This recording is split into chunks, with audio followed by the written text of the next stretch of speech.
for Monday, May 1st, 2023 to order. Are there any agenda additions or changes from staff? None from staff. Any from board members? No. Okay, so let's move on to public to be heard. Public to be heard is a time when those attending the meeting can address the select board on town business. It's not on the agenda. If you'd like to speak during public to be heard, you either raise your hand in the room or you can use the raise your hand feature in the Zoom application to find the button to raise your hand. You can float your cursor down toward the bottom of your screen and a toolbar will show up.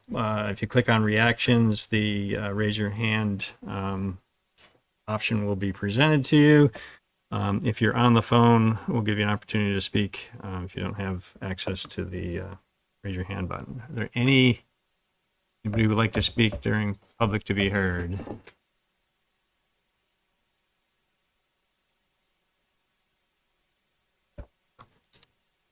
Okay, not seeing no hands. Let's move on to the first order of business, which is interview volunteer to serve as the Green Mountain Transit representative for Essex. Paul, come on up, introduce yourself. Give us any background you'd like to share with us and information you might like to, or that they think the board would consider in The campaign speech. Yeah. Yes, my name is Paul Boney, and I'll just give you a quick background, my recent history, work history. After 13 years managing the town of Shelburne, I retired in 2014. And I did several interim managerships after that, twice in Richmond. And I did Green Mountain Transit for 6 months. So I enjoyed that work. That was very interesting work.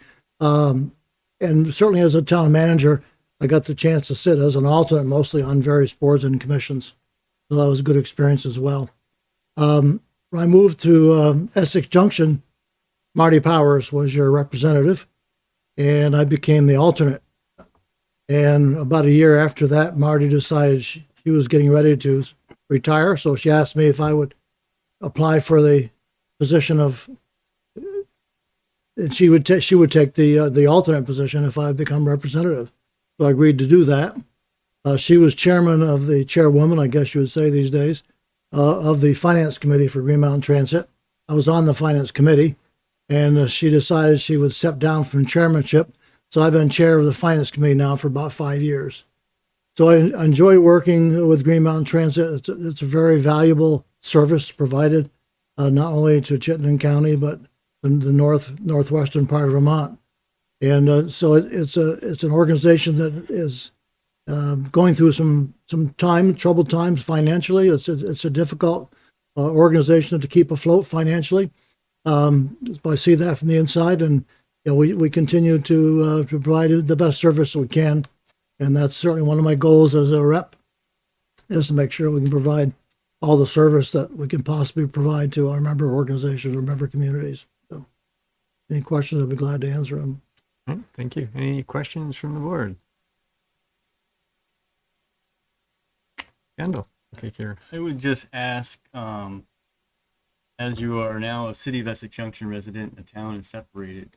Is there ever a situation that could arise where there would be a conflict of interest between the city's needs and the town's needs in this position? I don't think so, Kendall. When you think about serving on a board like Green Mountain Transit, but first of all, it's legal. It's okay to have a representative not within the community that you live. But you have a fiduciary responsibility to a board like Green Mountain Transit, so which means you're doing the best you can to do the best for your organization. That's number one.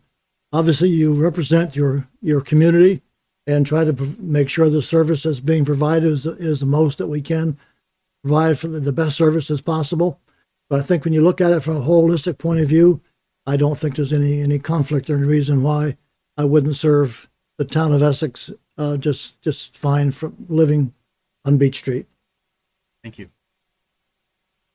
Anybody else?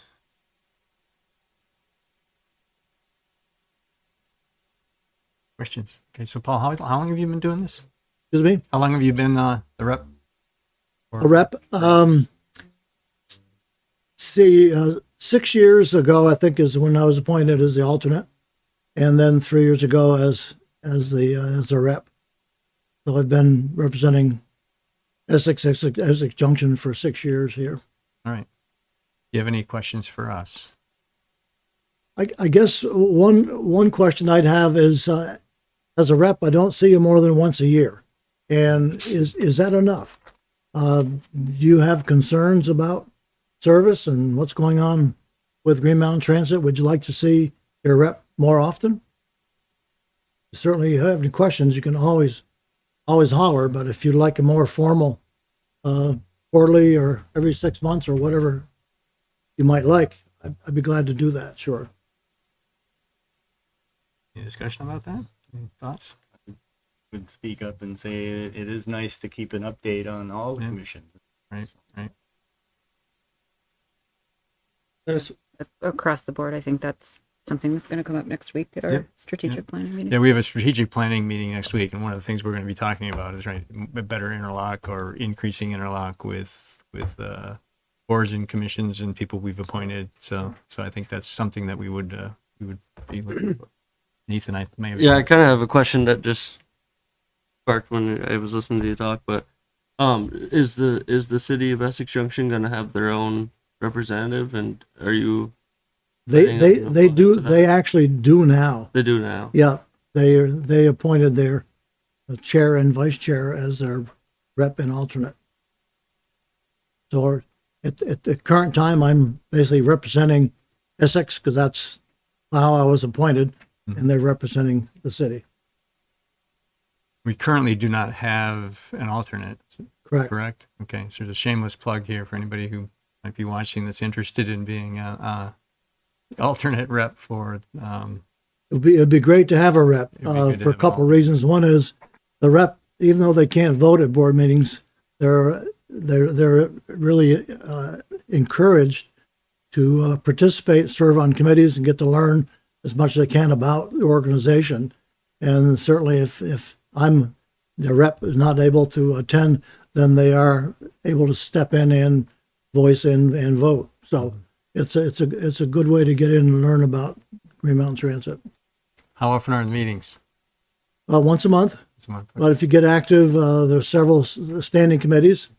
Because finance, I mentioned we have one leadership, which is like an executive committee, and we have an operations committee, and then we have a strategy committee as well. So if people have interest in any of those committees, it gives them another opportunity to serve. Okay. Thank you, Paul. Any other questions or comments? Thank you for your service. So Enjoy it. Yeah, great. We will discuss later whether or not to go into executive session. And if we choose to appoint you, you'll be notified by. I know the process, Andy. Yep. Alrighty. Thanks, Paul. Thank you very Thanks much. so much. Alrighty. Enjoy sitting with you. And Paul, I believe the term ends on June 30th, right? That's correct. Okay, so we're, just so you know, scheduling wise, we're planning to do interviews for all the potential boards and committees over the next couple months. So you may not hear from us for a couple months, but we will be in touch one way or another. Great, thanks. Thanks, Paul. Okay, moving on to the next agenda item, interview volunteers to serve as the Essex Free Library Board of Trustees. We have 3 candidates. Are they all present? I don't see Joan, Alan, and Emily. Okay, great. So before we start, I need to disclose a potential conflict of interest. My wife is a member of the Board of Trustees of the library. I intend to participate in the interviews and the discussion and the voting. I don't, even though it's probably highly beneficial for me to keep my wife happy, I think I can make a decision for the best interest of the town in spite of that risk. See if I don't see Joan. So let's go ahead and start with Alan. Is you're next on the agenda. So come on up, introduce yourself. Tell us what your background is, or what any information you'd like to share with us that might don't touch the microphone. To help us assess whether or not to appoint you. Well, thank you for having me. My name is Alan Ramsey. I'm a family physician. I've lived in Essex Town for over 42 years. And I decided to apply to be a member of the board for Essex Free Library because I've always felt like community service is a way to give back, particularly to those organizations that a person feels very passionate about. And the Essex Free Library has made my life better over the last several years. And so I want to give back. Now, a little bit more about myself. I have quite a bit of community service experience on several different boards. I've been particularly intrigued after reviewing the strategic plan that was developed for the Free Library and the survey that was done in 2019 at town meeting about the interest in ways that the library can support seniors in our community. I mean, just in the last few years, we've seen Mansfield Place, we've seen Maple Tree Place, two senior assisted living facilities grow in our community. And so that's kind of an area of interest of mine, is to figure out ways to really support our seniors as they age successfully at home. So those are kind of the two issues that I feel passionate about, just the value of having the free library in town, as well as what services or what policies we can implement to support different aspects of our population. Okay, great. Thank you. Any questions from the board? Go ahead, Kendall. I would just note that you have quite the legacy to uphold in your position. Hopefully it will be as interesting as your ancestors. Yeah, I never miss an opportunity to talk about my namesake. Alan Ramsey, spelled all A's, was a Scottish poet in the 1700s who wasn't really well known compared to other Scots, particularly Robert Burns. But he decided in Edinburgh to open the first lending library, the first one in Britain, the first one anywhere, in 1726.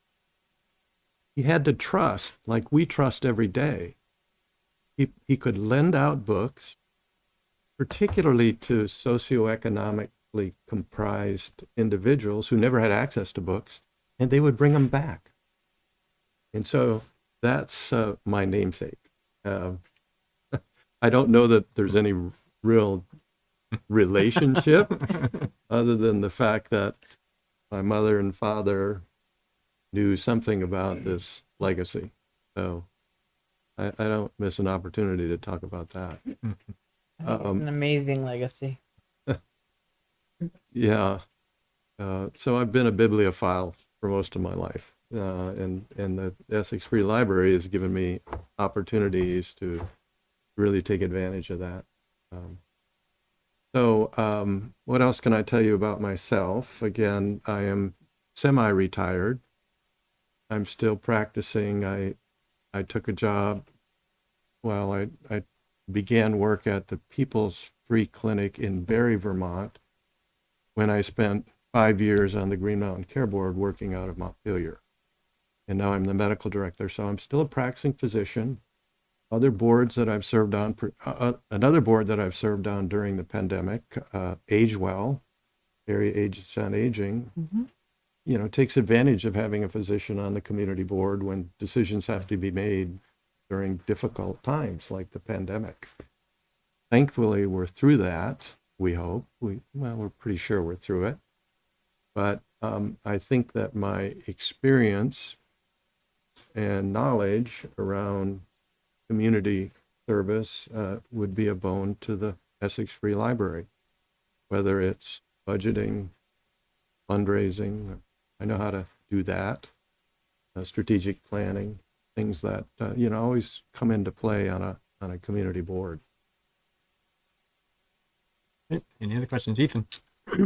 I had a question. I was just wondering if you had anything in mind, particularly about what you thought the library needed, or if there was just the ambition to just help out on what's going on. Oh, If oh there's no, any new ideas? yeah, or- no, you mean aside from handicap entrance? We won't go there. But, again, I focus on seniors and how we can be better, we can better serve them. Those that might be confined, those that just don't have access to expertise that exists in our library.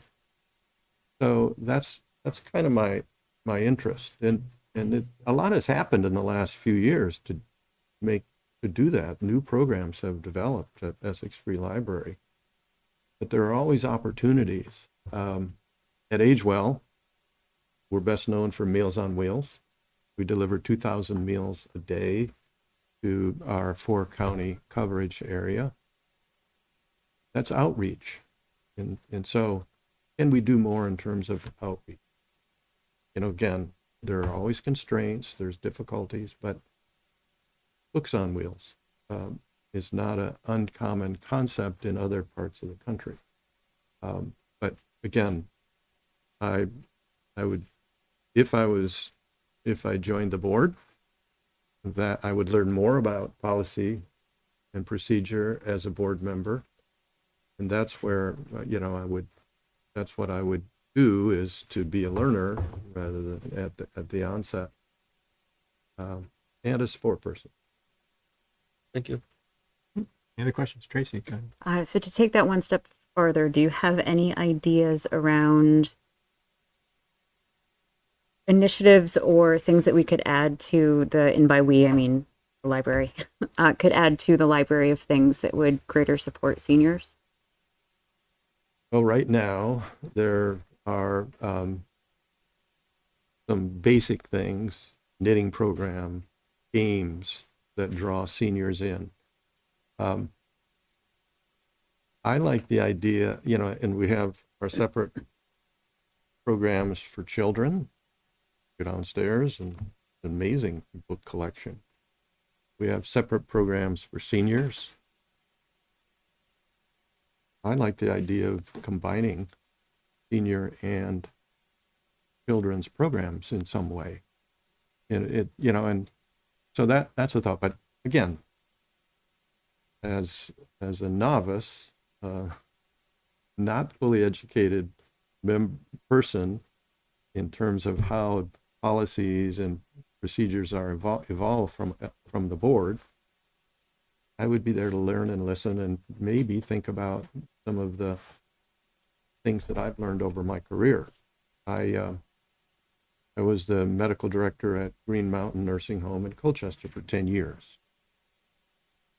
And it took me a few years to really understand how to make the lives better of people that really were in fully assisted, dependent living situations. Most of them a lot of them not wanting to be there. But we were able to find little things that we could do to improve their lives.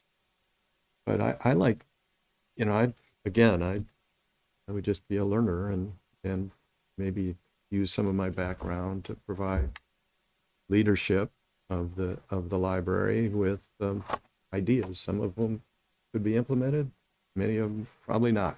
And we're not going to have a van, driving around Essex, that based on the budget. I've reviewed some of the budgetary issues of Essex Free Library. I mean, it's amazing what they accomplish in terms of their budget compared to our other comparative libraries.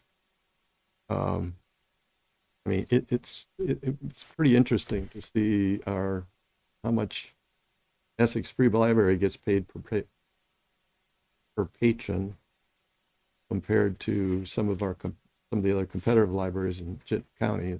So there are always going to be budget constraints. So, but again, creativity can overcome some of those too. All right. John, any questions? No, I'm good. Thank you. So, libraries in Vermont are a unique thing where the governance model is slightly different than other town departments. The select board sets the budget, so you can blame us for that tiny budget you were talking about. But it's the library trustees run the library, so the select board doesn't tell the library what they can and can't do. We set the budget, and then it's up to the trustees to set, you know, to run the library.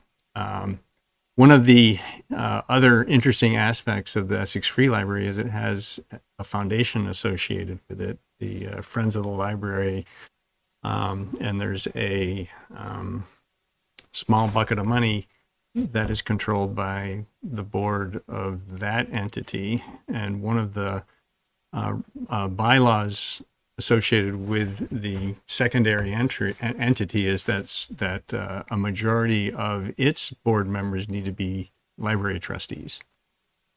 And so I'm going through all that to ask the question of whether you have considered that, whether you were aware of that, and whether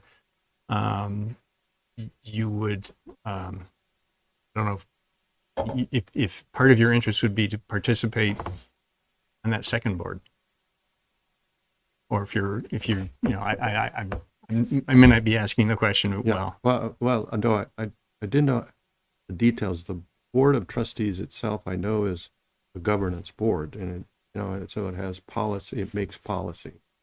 So I understood that. In terms of the philanthropic arm or the fundraising arm, I wasn't exactly sure how the two blended together. So that's good for me to know. Because that's an interest of mine. I'm asking for money when you're dealing with something you feel passionate about is not hard. A lot of people think, you get on a board and you got to go eat the bushes, but if you're on a board or an organization like AgeWell, I feel very strongly about the services that AgeWell provides to keep people safe at home and have them age well. Okay. So that's the way I feel about fundraising. Whether, these two, how the two boards,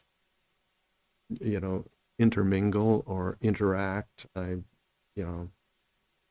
would leave that to you all.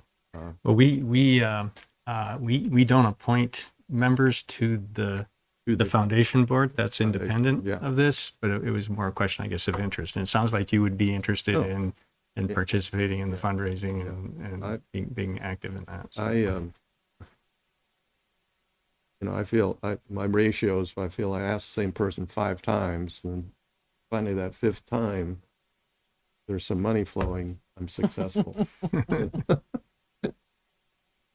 Right. Wear 'em down. Right. Any other questions? Okay, so we may choose to go into executive session later to discuss the candidates we interviewed tonight, but we, as Greg mentioned, the terms that are coming open or that are being reconsidered or considered for appointment, I guess is the right way to say that, are June 30th, right, is the end of those terms. There are 3 seats that are being considered. Some of those seats have the folks that are currently in those seats have not let us know whether or not they'd like to be reconsidered. We will interview them as well. So as we're going through the next couple of months, we'll be doing more interviews, and it may be closer to the end of June before we let you know whether you've been selected. Thank you for stepping forward. Thank you for hearing my story. Great. Okay. I see Joan has arrived. So Joan, come on up.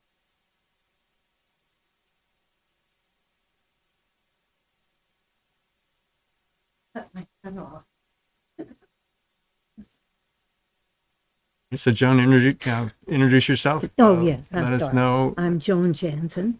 I'm on the Board of Trustees. I'd like to remain on the Board of Trustees. Okay.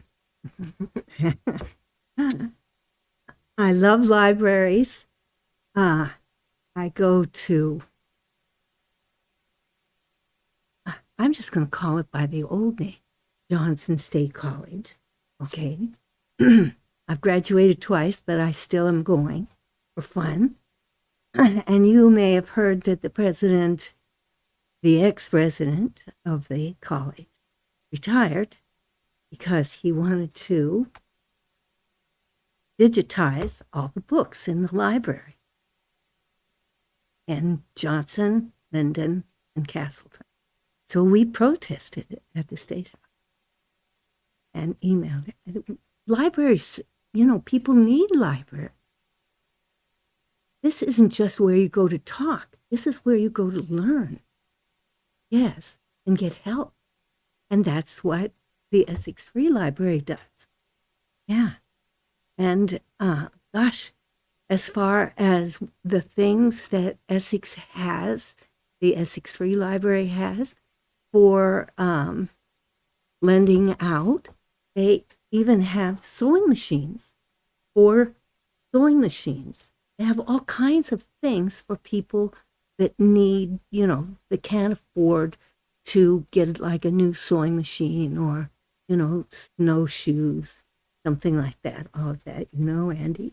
Yeah, so, right. It's a great library and it's lots of fun. And, it's the community loves it. You can see by Caitlin's reports that it's doing very well as far as, the people coming in and what they're coming in for. Yeah. So I want to be still part of that. And I would like to be reconsidered to be, on the board of trustees. Right. And we have a plant sale coming up and a book sale coming right up. Okay. So what other questions would you like to know? Any questions from board members? Gumbo, go ahead. My ignorance is showing, but can I ask how long you've been a trustee? I've been a trustee for, is it almost 4 years, Greg? I am not sure off the top of my head. Yeah, Jeff, I'm sorry. not sure either. They're usually 3-year terms. So if it's 3-year your first term, term. it's So probably yeah, 3 right. years. Mm-hmm. Yeah. Yeah. Anybody else? What do you do as a current member of the board? We talk about what we could do to make it more friendly for the people. Okay, what things we can add to whatever we have to lend out. Okay, and we talk about different things like, for instance, at the last meeting, we would like to have some kind of security thing so that if somebody comes in, because apparently a couple of people have come in and been a little unruly, that you could get immediate help. I think that's very important. Okay, right. We have the craft show and the bake sale, as well as the book and the plant sale. We have somebody that teaches the not the violin. It's something they play in Hawaii. Ukulele. Yeah. Thank you. Right. Yeah. I mean, it's a fun place to go. And people are nice. They can sit there and they can read the newspapers. They can look and see what the library thinks is the most favorite books. One time I saw the Librarian's Choice several years ago, and I had already picked out the books I wanted. Now, I have 15 bookcases in my house. Okay. And I saw this book, and it was a thick book. And I thought, well, gee, do I have time to read that? And I took it, and then I bought it. And I've read it 3 times this year, And I've told everybody about it because it's such a good book. And no wonder it was the librarians, you know, it was before I was on the board. So it's been more than 3 years. So, you know, people tell you what their favorite book is. And the librarians get a feel for that.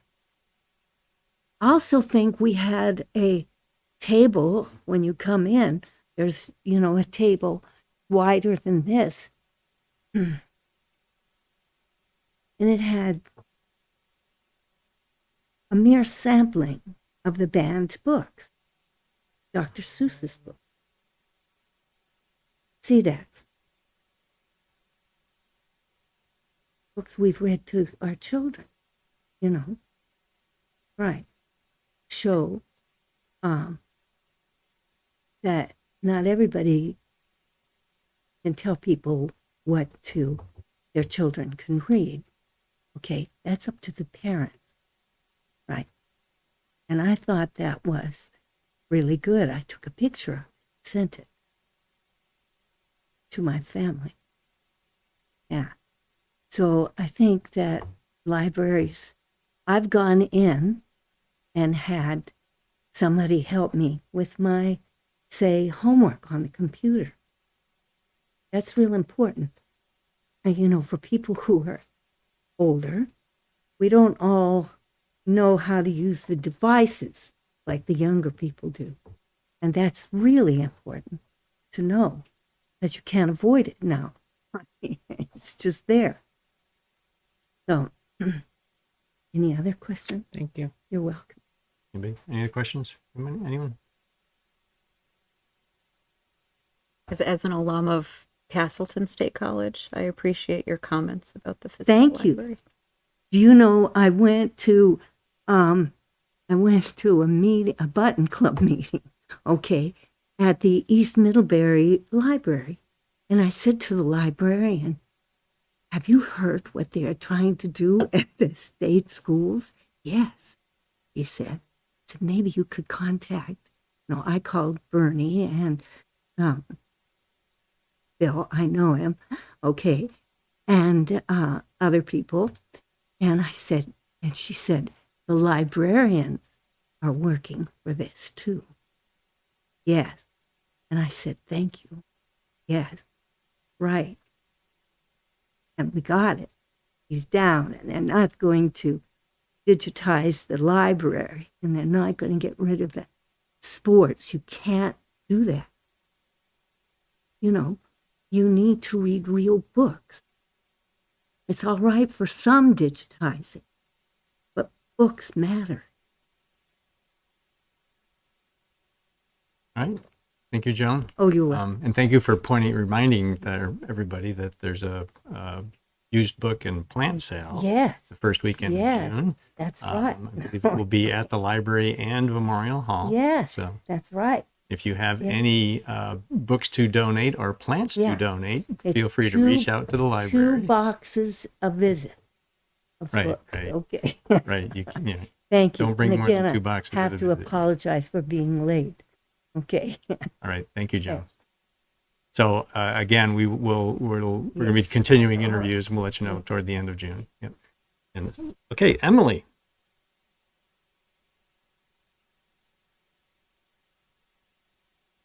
Come on up, introduce yourself. Share whatever you'd like with us to help us make our decision. Yeah, you bet. My name's Emily Gibbs, and I moved here to Essex in 2019, just before the pandemic. And we love our neighborhood, and I'm hoping to get more involved in the town. I used to live in Starksboro, which is a small town, and was very involved. I worked at the school there and such. And Essex is bigger nut to crack as far as getting involved and getting to meet folks in town. And so saw that we were looking for people for various boards and picked the library out of that list and thought that that would be a great board to be a part of. I go to the library with my son, and we enjoy all that they have to offer, and we learn more and more and more about what they have to offer every time that we go. I've a little bit about me. I've worked in various nonprofit organizations over the years. I just recently ended 9 years of working at Common Ground Center in Starksboro, which is a residential family camp and retreat center. I'm stepping back to be more of a full-time, not full-time, mostly full-time stay-at-home mom. And I took on a part-time mentoring coordinator position at Robinson School, which is in Starksboro, school I used to teach at. So I was a phys ed teacher for many years. I worked for the South Burlington Rec Department for 10 years, and then taught at Robinson School for a number of years, and then landed at Common Ground Center, and here I am. So yeah, I love serving on boards. I also serve on a board, the Camp Exclamation Point board, which is a 1 week residential camp for rural Vermont kids who would otherwise never have an opportunity to go to camp. Everyone volunteers for the week to put on a week of camp for about 100 kids. So I've served on that board for the better part of 2 decades, and I like to give back and be involved in my town. All right, great. Thank you. Any questions? Kendall, I see your hand moving. As a new trustee, do you have any particular goal that you might like to work on? Mostly learn more about what they're all doing and support the rest of the board and the staff in their goals and objectives. I heard from Caitlin that I met with her and chatted with her for a little bit, and she said something to the effect of librarians are not very good at tooting their own horn or like being out there and telling people what's happening. And I very much like to be out there telling people what's happening. And so if I can help them get the word out about all the great resources that they have and bring more families in, and adults and seniors and everybody, then I would love to help them with that. Thank you. Sure. Any other questions? As a visitor to the library, do you see any areas that need improvement? I had a feeling that question might come up. I don't know why. When you first walk in, it's kind of a jumbled. Here's some free books. Here's some other things. And then when I first got there, I was like, which way do I go? Quickly figured it out. You follow the Legos down to the kids section with my little one. But and I didn't even know there was a 3rd floor until just recently, after having been there for a year. So I don't know. I'd have to spend a little bit more time in seeing that. I think that the staff there are doing amazing things with the budget that they have, and coming out of the pandemic, they've seen huge increases in numbers of visitors. But I often look at things with a critical eye and how to improve things, and so I would be excited to help them. Thank you. Sure. Any other questions? Go ahead, Ethan. I was gonna ask, what's your and your son's favorite part of the library, and where do you think there's some ideas or things to expand all the great things that are happening over there? My son's favorite part of the library is the automatic trash can in the bathroom. But he also loves all the books, and he often likes to talk with Miss Emily, who's the librarian there. He likes anything. He's 2.5, and everything in the world is exciting to him. I think he'll be excited to join Lego Club someday and some of the other activities that they have going on. We're just delving into what opportunities they have. I've always been working full time, so I haven't been able to take him to Story Hour. But next fall he'll only be in daycare part time, and I'll be home with him, and we'll get to go. So I'm excited for that.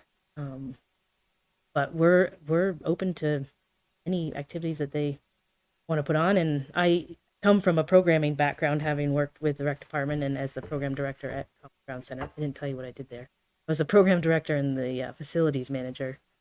And so I'm excited if they're looking for ideas. I always have programming ideas, and I'd be happy to share them. I also, having had that facilities background, know that the building, and while there's maintenance help from the town and as far as what to do physically with that building, I know that would be, there might be some crossover with the board and or assisting the staff with how to maintain it. And I have some background / interest in that as well. Tracy? Do you have any ideas on opportunities to either expand or improve the library of things or general programming? Just heard about the library of things with the sewing machine and that, so I'm going to look into that.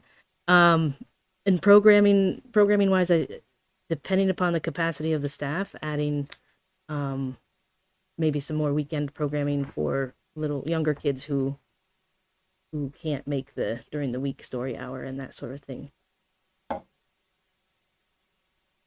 But they do have a full calendar already, but there's always room for more. Okay.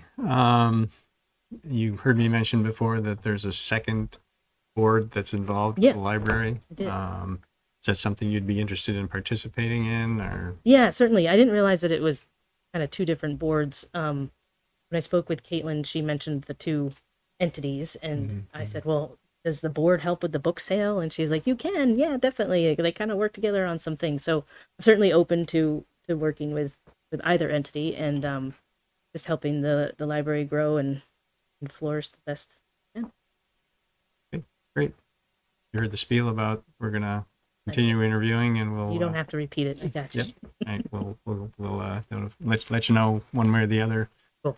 When decisions are made. So Great. Thanks for volunteering or stepping forward. Yeah. And thanks for your time. You bet. Thank you all. All right.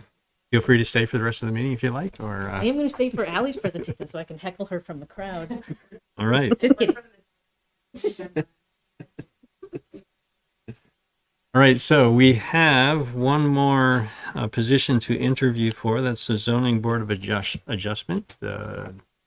Nick, come on up.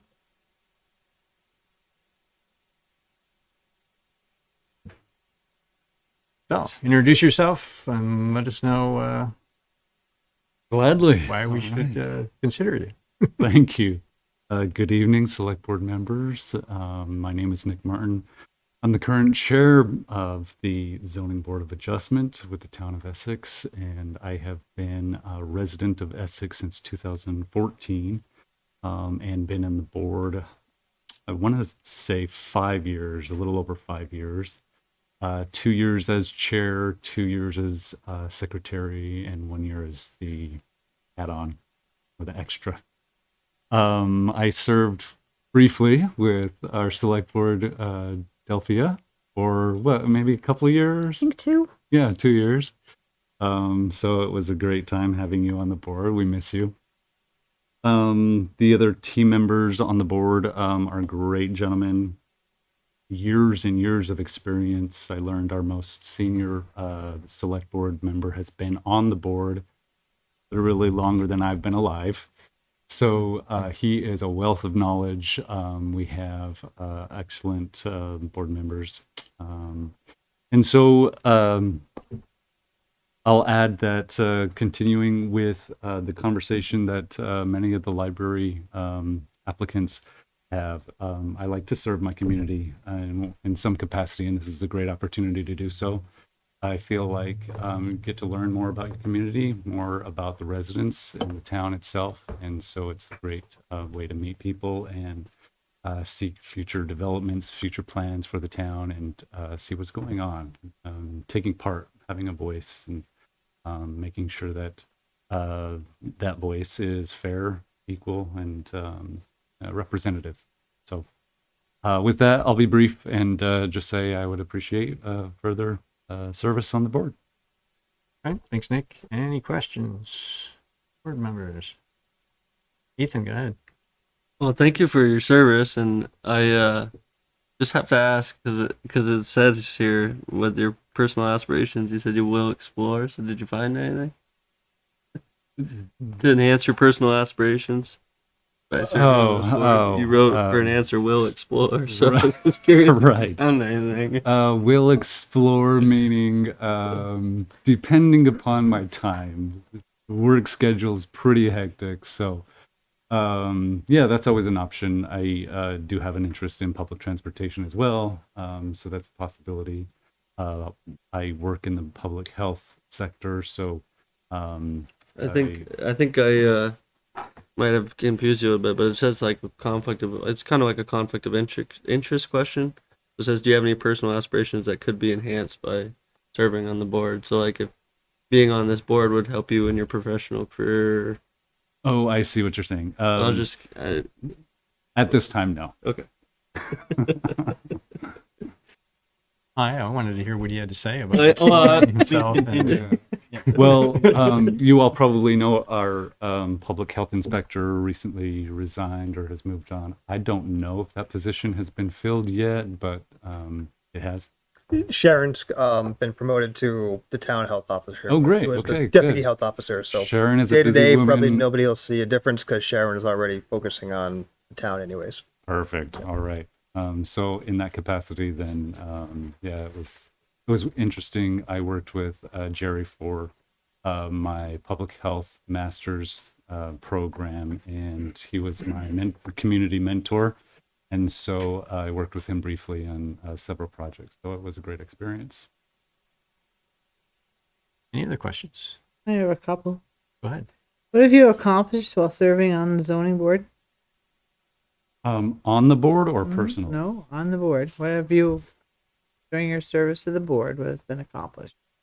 I believe that we're in discussions with the Planning Commission that moving forward, we're working towards the DRB, merging the two committees, and one big discussion or one item that has come up a lot is either these variance applications or conditional use applications for temporary rental units. So that's something that the town is in discussion in.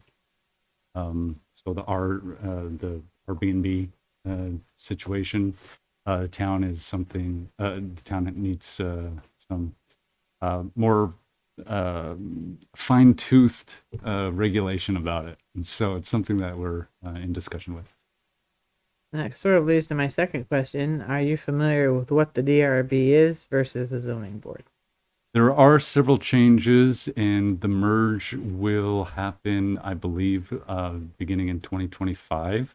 And so, in that capacity, the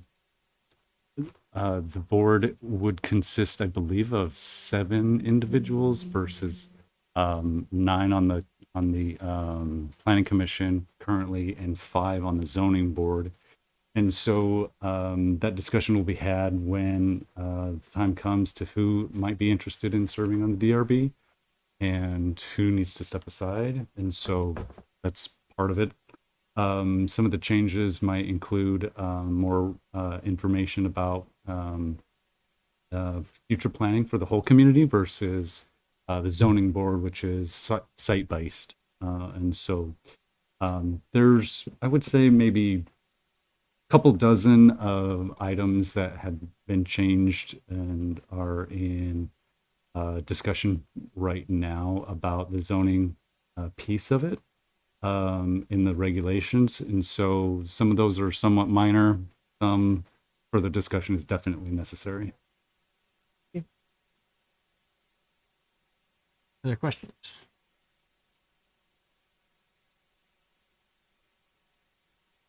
All right. So again, since our your term is till the end of June, we're going to leave the advertisement up that the position is being under consideration till that time. And closer to that time, and we'll be making all of our appointments later, or probably at our second meeting in June. We have 2 meetings in June. I guess we do. Yeah. Mm-hmm. So we'll be in touch. Okay. So great. Sounds Thanks good. for Thanks for your time. All right. So let's move on to the next business item, which is heckling of alley. No.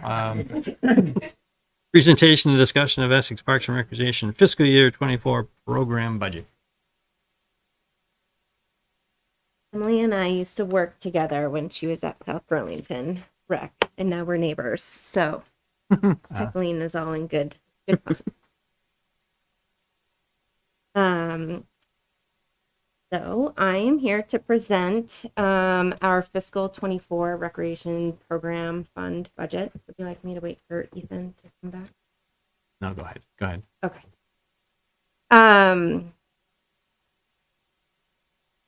So as you can see, we are happily in a positive position. We were in a deficit for a little bit of time, primarily because of the pandemic, and also with ending a couple programs between co-location and moving back to 81 Main with staffing adjustments. This past year for fiscal 23, we've really focused on our cost recovery when pricing our programs. During co-location, the two departments did go through a cost recovery project together. So we have, as a town Parks and Rec team, we've taken that project and the initiatives to really start diving into how we price things, because the way we used to price things, it's just kind of an antiquated way of doing it. And so we've really, targeted our fixed costs and really counted in, even if it's operating staff who are covering a program, budgeting for when that can transition to a program coordinator, which we used to have.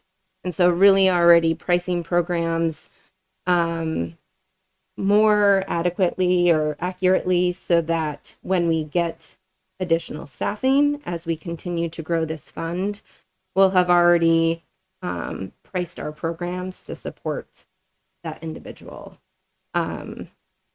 This cost recovery continuum, for us, we feel it's right to take our time as we adjust pricing of programs, so not to outprice ourselves, and to set goals for getting the recovery back on programs over time, so not to hike up pricing too much right away. See, this is one thing that we've also been working on this year, which is still a bit of a work in progress, is really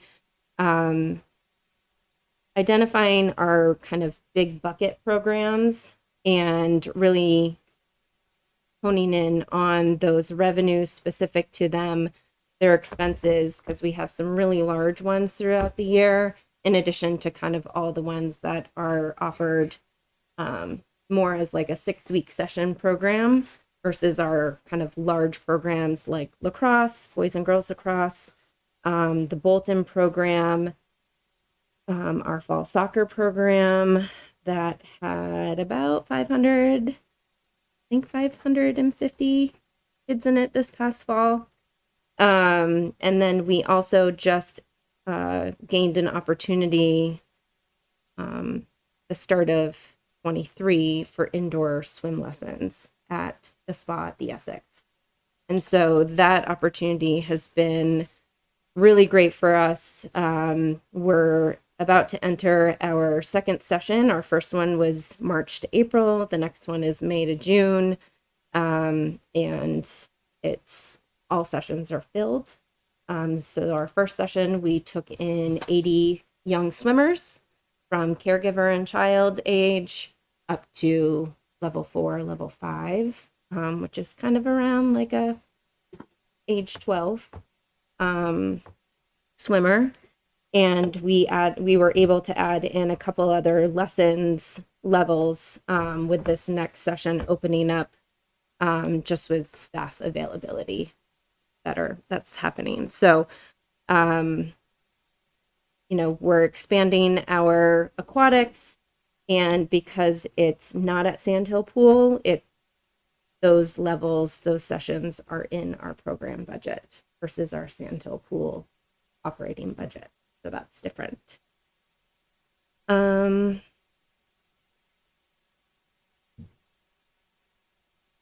think that's, for the most part, my overview. To answer questions. I know that there was a question to hopefully get a different sort of layout, as what was attached in the packet goes into a little bit more detail, and it's not as aligned. Wasn't able to figure that formatting out for the meeting tonight, so. All right, any questions? Go ahead. Ethan, go ahead. Okay. I was just curious if item 561 credit card processing fees Mhm. for $12,000 is that built into our programming fees?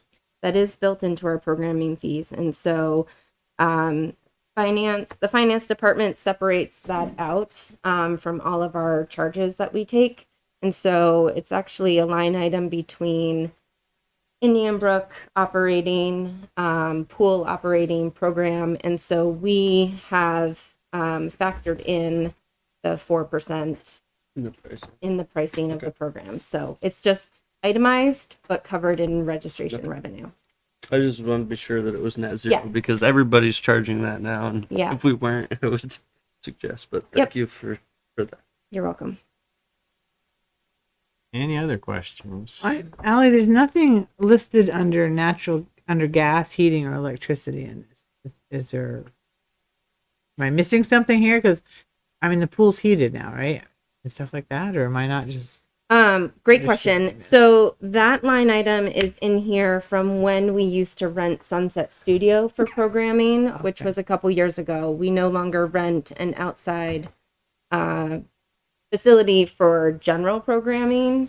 So, and this is only for, so any programming done at Sandhill Pool is in the pool operating budget that we see in the regular budget season. Okay. So that line item here in the programs budget was a historical line item from when we rented program space separate for when we were doing Zumba and more classroom style programs, things like that. My second question is: you've decreased part-time salaries. Does that mean you've lost people, or you don't need as many, or you So order somebody to full-time? well, we really want to come out strong from the deficit and hold on to that. Yep. In the last budget, we had a part-time program coordinator budgeted, but it was not trying to getting all of my years and my timing is a little bit murky after everything. But when our department moved back to 81 Main Street in November of 21, our program coordinator, who was paid from this fund, ended up finding a different employment opportunity. And so we have been down a part-time program coordinator. And we are going to work within our current capacities until our program fund is at a more comfortable level. And we are hoping the current part-time salaries noted for fiscal 24 is to hopefully hire a part-time program coordinator a year from now. So it counts for about 8 weeks of the new fiscal year we're going into, in hopes of fiscal 25 having that person regular part-time. Thank you. Tracy. I assume the same, if I'm wrong, please correct me, but Sure. I'm assuming that the same comment around the heating and electricity is true for the machinery and equipment item as well. Yes, I'm trying to, sorry, I'm just looking at this. 750. 750. I don't even have it on my list. This list, is it in the detail? Yeah, we don't have any machinery or equipment. Yeah, it's in that detail. So, same for 750 as well as the electricity. We don't have those expenses.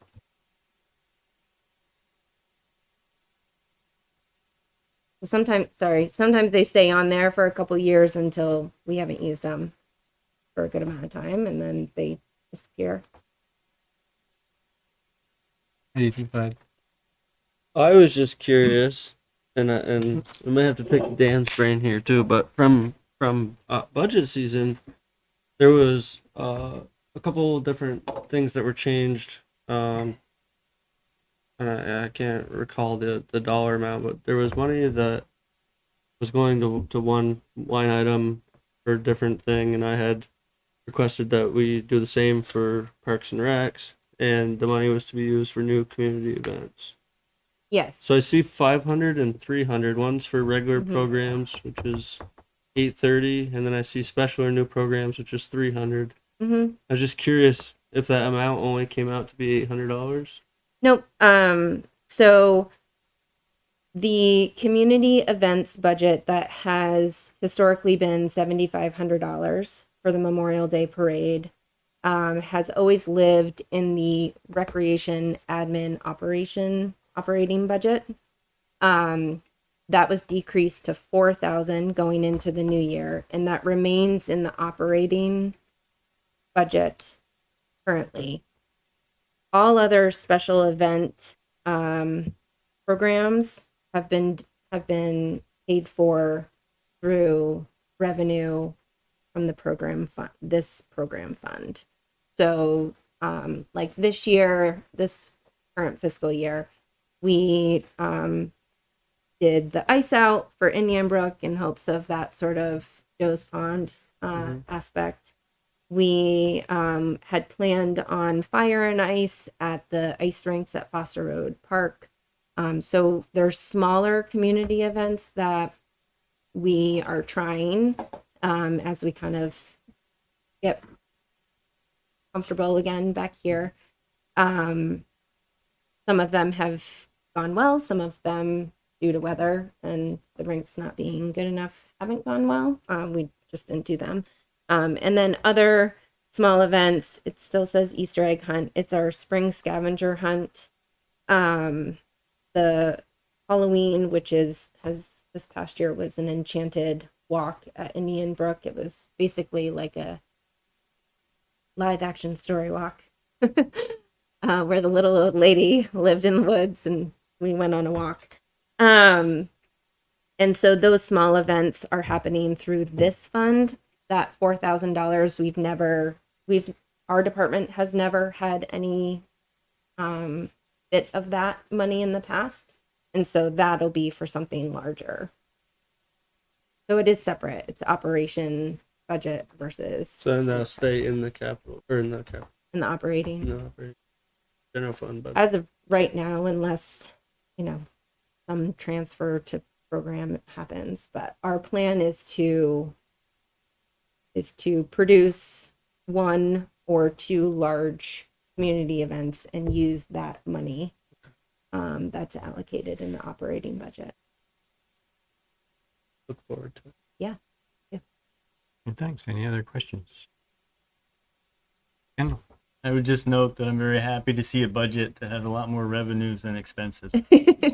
We're working hard. The team has really come together and we've been doing a lot collectively. It feels really good.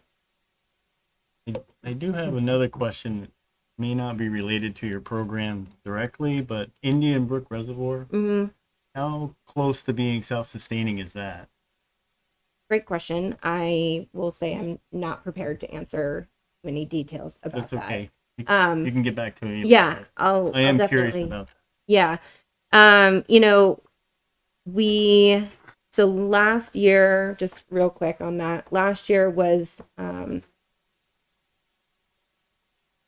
the first year that like everybody had to get a pass. They weren't, because we used to offer a 1-year pass or a 2-year pass. And so we got through the whole sort of grandfathered in from those who had purchased a 2-year pass. And so last year was the first year for everybody to purchase a pass. So we're going into that again for this year. So we'll have good comparisons. Not too much was changed in regards to access to the park and fees. The passes themselves, the season passes, are priced the same. The daily access has changed. We plan to assess and evaluate this upcoming season in the fall and prep for all the budget work, where we'll also be talking about, you know, what happens next year, as this 2023 is also the end of all shared service agreements, and so things will change in 2024. But I can get back to you. Great. Thank on you. that. You're welcome. Anything else? Any other questions? Any questions? Anything you want to add, Greg? No, just to make clear, Ally was presenting it tonight for the first time. Take your questions, comments. We'll bring it back to you at the next meeting for approval, but just wanted to make sure that you all had that understanding. Any public comments or questions? Not seeing any hands in the room. No heckling. I don't see any hands online. Yeah, there was no heckling that happened there. No, All right. Thanks, Allie. she just wants to borrow our aerator. You know. Anyway, thank you. All right. Great. Good night. It's hard to complain about a presentation that's making money. You know? Right. Okay, let's see. Where am I on the agenda? Okay, we're moving on to presentation and discussion of water sewer operating budget and proposal for fiscal year 24, followed by the capital budget for same. Assume it's the not same. making money. Assume it's the same. No. There's not enough room up there, Annie? Well, You gonna come up too, Annie? I'm just here for Okay. And heckling too, right? I saw her agreeing with a lot of the stuff other people have said. We'll see what happens now. It's going to be a I lot of this. I actually can't see through Aaron, so I won't be able to see. I'll keep it that. Issue before you tonight is basically the presentation of the water and sewer budget for fiscal year 2024. There has been many issues and curveballs thrown at us this year. We tried our best to put together a fair and equitable budget. For the water rates, we had a increase of 12.5% of budgeted line items, which resulted in a 4.74% rate increase on water. For sewer, we had a overall 14.2% increase in budgeted line items, with a 6.28% corresponding increase in rates. There are a number of issues impacting this year's budget. The biggest of them being the significant increases in treatment costs for both water and sewer. For Champlain Water District, they had a wholesale rate increase of 8.89%. And the city of Essex Junction, almost slipped up there, their treatment plant, their wholesale sewer rate was 16.8%. Both of these increases are the largest I've seen since I've been here. And I know most of those increases are due to chemical costs, which we need these chemicals to treat the water, both going in and coming out. So there's nothing we can do about it. Those numbers are what they are. A couple other items that we had were the system stabilization, unaccounted for water loss, water and sewer losses, and a new initiative that we're pushing for this coming fiscal year is the remote pump station monitoring for our sanitary sewer pump stations. The system stabilization, these funds need to continue to be budgeted for asset replacement in both water and sewer.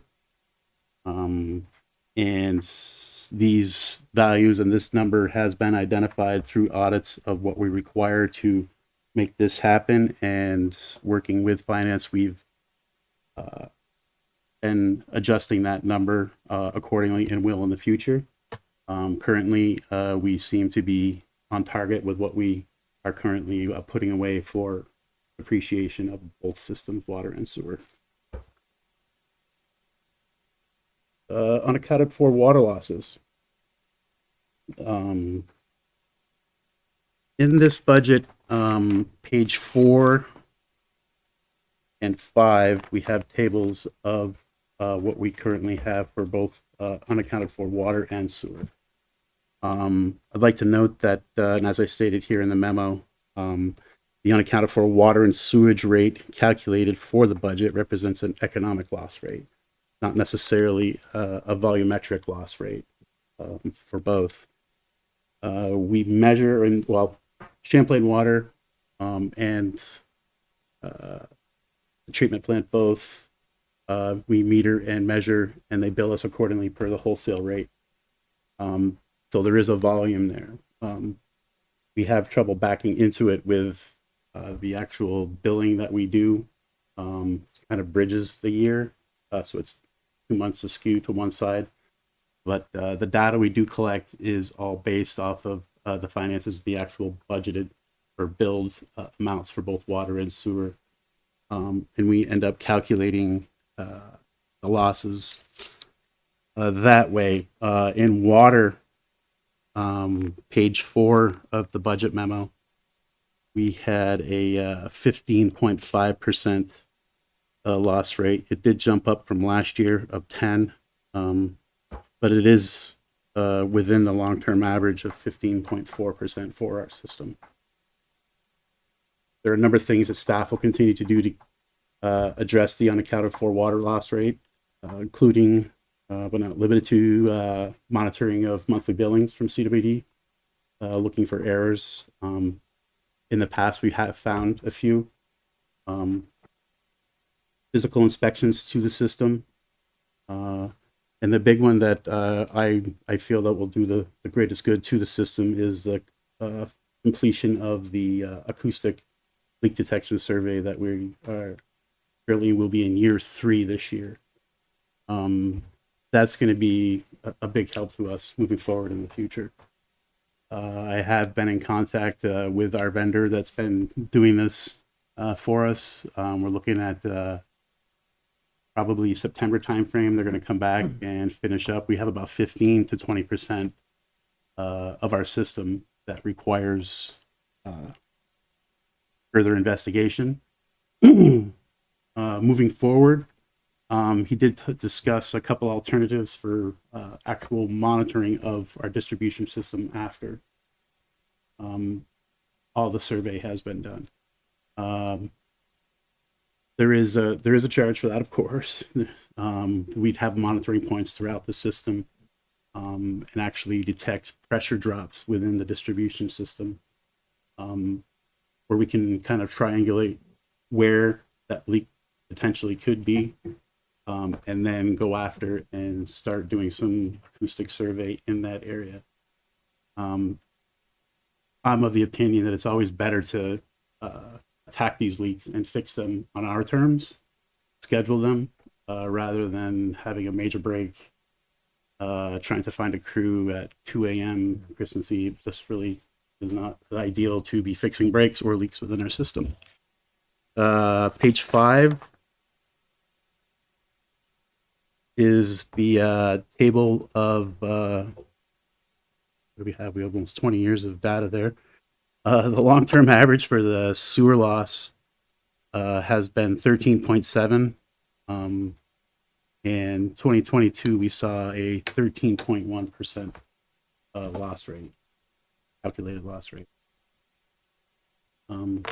Lastly, the other big push that we have this year will be to institute some remote pump station monitoring. We've invested a considerable amount of money into our SCADA system for all 16 stations. Yes, they do alarm and they do tell us when to go visit when we may have a clog, but there's also a wealth of other data that we could be utilizing from our stations and via the SCADA system. We did enter into a service agreement with the vendor of our SCADA system to analyze some of the data that is coming in. They do this on a daily basis. They took a look at trends, see if there's anomalies in the data that they're collecting, and then report back to us any issues or potential issues they may see coming. We've already had a couple instances where They've detected a few anomalies at a certain pump station on a certain pump, and it wasn't pumping to its max and was only drawing a certain amount of amps. And was doing this for a couple days. We dispatched our crew out there to take a look. Lo and behold, we found a clog, partial clog. Removed it, called in P&P because the clog was in one of the intake manifold pipes. Cleaned that out, and we did that on the clock versus off the clock overtime. Trying to bring in P&P on overtime is very expensive. So with that, there's a push to continue on with this service agreement for the remote pump station monitoring. And then add on to that an additional service agreement, which would provide 24/7 on-call services as well. Our guys know the ins and outs and mechanics of operating. Sometimes diving into the electrical and the SCADA, they need a little help. Being able to have a licensed electrician that could come in on 24/7 call out is definitely a benefit to us, be able to get some of the work done if need be off hours. Nothing good happens after midnight, so the sooner we can get those guys out of there, the better, the safer. Page 6, the budget analysis. For water, the big takeaway here is the purchase of water from CWD. It's nearly a third of the increase for the water budget this year. Moving down to the sewer, over half of this increase are treatment costs. The proposed rates, we're looking to increase the existing $5.90 per 1,000-gallon water rate fee to $6.18 per 1,000 gallons, and that is a 4.74% increase. For sewer, $10.27 per 1,000 gallons currently. We're looking to increase that to $10.91 per 1,000 gallons. Both the minimum or both the initiation fees for both water and sewer, we're looking to keep the same this year and to leave those as is, as well as the minimum charge of $190 for water. Moving to page 7, the methodology of rates.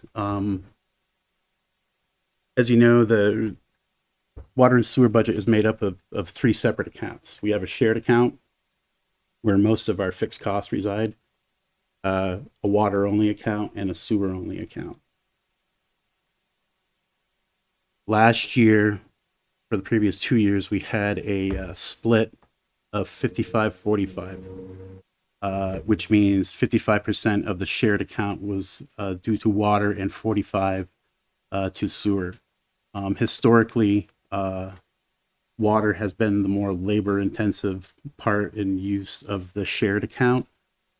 I did raise it to 56-44 split this year, just due to some of the initiatives we have for certain water projects. We're going to be, and they were out there last year too, but I think we're going to have more labor-intensive water projects this year, which is going to increase that to 56-44. Moving down to the development of the water rate. This year we had a total water budget of $1,630,887. We are using some unbudgeted revenues, which I have Dan here to explain a little bit better in detail on what exactly we're doing here and how we're going to implement that in the future. So Yeah, so unlike in prior budgets for this enterprise fund, which have not had budgeted revenue line items for new connections, penalties, interest income, other transfers. For fiscal year 24 only, we were looking to budget 209,000, primarily to reduce the rates of our users to the 4.74 and the 6.28 that Aaron referenced earlier. At this point, with our net position in this fund, these unbudgeted numbers in the past have just been rolled over into the capital funding aspect of an enterprise fund. At this point, I believe that, we don't need to collect any more reserves for that. We can use this $209,000 among these line items to reduce the rates. Basically, it's, we're using it this year rather than long-term capital planning in order to provide a more reasonable rate increase for our users. Outlying years, fiscal year 25 through 28, we would go back to not budgeting these items and have these go more directly to the long-term capital plan that's needed for this.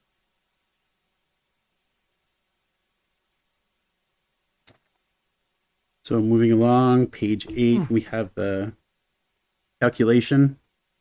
Really simple. We take the total water budget and we subtract those budgeted revenues.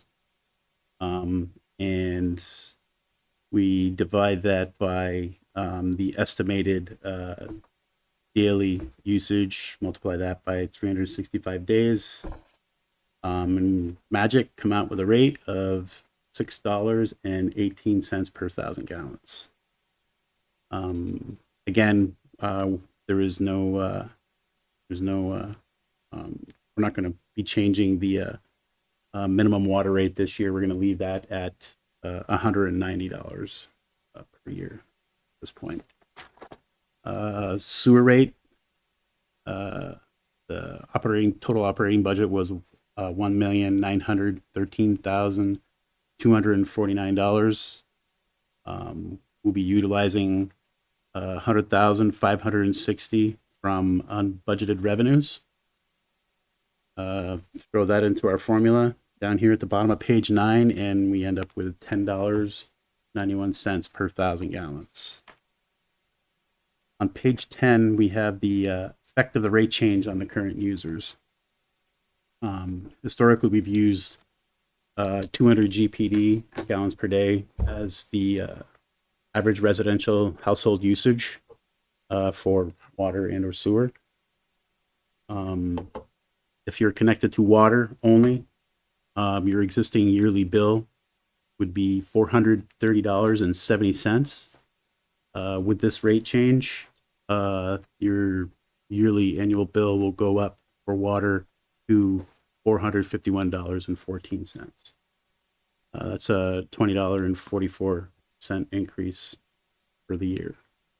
Those who are connected to both water and sewer, your existing yearly fee is $1,180. You're going to see with this increase for both water and sewer, your water bill, annual bill, to be $1,247.57. This equates to roughly $5.60 a month for your water and sewer bill. Bottom of page 10 here, we have a comparison of rates with other communities. It's always hard to kind of look into the crystal ball to see what other communities are doing, so or what their rates are going to be. These rates are based off of what was currently existing at the time of December 2022. I was telling Dan today, it's not apples to oranges, it's more apples to apples, but like Macintosh to Cortland's. It's they're doing the same thing we're doing right now at this point. But we've always been middle of the pack. The average retail rate at the moment is $5.97. We're at $6.18. I think we're going to find, as I go back and fill in the blanks with the rest of these communities around us, we're going to be around the middle of the pack, or at least the average of the communities around us. Same with the sewer rate. We're on the higher side of the sewer rates regionally. We're just north of the average retail rate of $9.76 with our 1091. Moving forward, I guess we have two options here. I'm going to leave it to the board on how they want to proceed. I could address individual questions that you do have with the budget. We can go into detail in the sheets in the back. And go through line by line. I'm just going to leave it to you, Andy, to tell me how you want to proceed. Any questions or any preferences? Do you want to go line by line, or do you want to just ask questions? I like Yeah. this question. That's kind of what I thought Yeah. too. Okay, good. Anybody got questions? I do. Go Well, I ahead. have several, but the first one, the sewer rate that you just finished talking about. Why is there such a difference if we're on a group, Williston, city, and town? Why are the rates so different?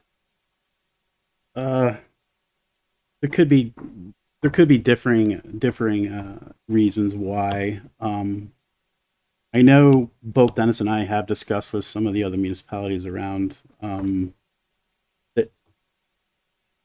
some don't take into as we do. We put away close to $320,000 between water and sewer every year for depreciation for asset replacement. I know there are some communities around us that don't put anywhere near that way. That's a balloon that's going to blow up in their face, quite honestly, at some point. And once those systems have to start replacing some of their assets, the indebtedness that they're going to have to take on is going to be a lot greater than putting the money away now, be able to have the funds on hand to start tackling some of those. It's operating costs. Williston has, I think at last they were catching up to us, but we will have 18 pump stations to maintain coming the end of this coming year. They're adding 2 more. Is that what you're saying? Yeah. We have one at Pinecrest, well, both ends of Pinecrest. There's a new residential development going in on the bottom of Pinecrest on 2A, towards 2A side. And then there's a congregate housing facility that was just constructed. I think that's 28 or 26 Pinecrest, Maybe. the other end. We have a larger system, more stuff to fix, more stuff to maintain. So the increase is coming. Will the other 2 parts of the agreement also be increasing or not? Yeah, that the wholesale rate, we all pay the wholesale rate. So the town of Williston pays the same wholesale rate as Essex. And my other thing is under the unaccounted water loss that you were talking about. Does anybody, when they send the water bills, happen to check to see if somebody's bill all of a sudden jumps huge amounts, so that would indicate there may be a leak somewhere? As in like a residential bill? Yeah. We try to notify. Shirley's pretty good about finding those bills when people get them. They're like, "Whoa, wait a minute, this isn't right." And or if the meter's not working at all, Right. we run into those probably more frequently than the leaks. But when we do that, we will go over. We'll reach out to the resident and set up a time. We'll go over. We'll do a data log of their meter. Okay. See if there is a leak. The software we have, you can actually see, when the leak, if it's a continuous leak, what time the leak started, what day the leak started, and we'll help them try to find it, whether it be on their side or. Okay. I just didn't know if that would help with the unaccounted water loss. Thank you. Ethan, go I'm ahead. gonna piggyback off what Don was just saying, but aren't most of our meters on the house in the basement? So you wouldn't see a front side leak anyway.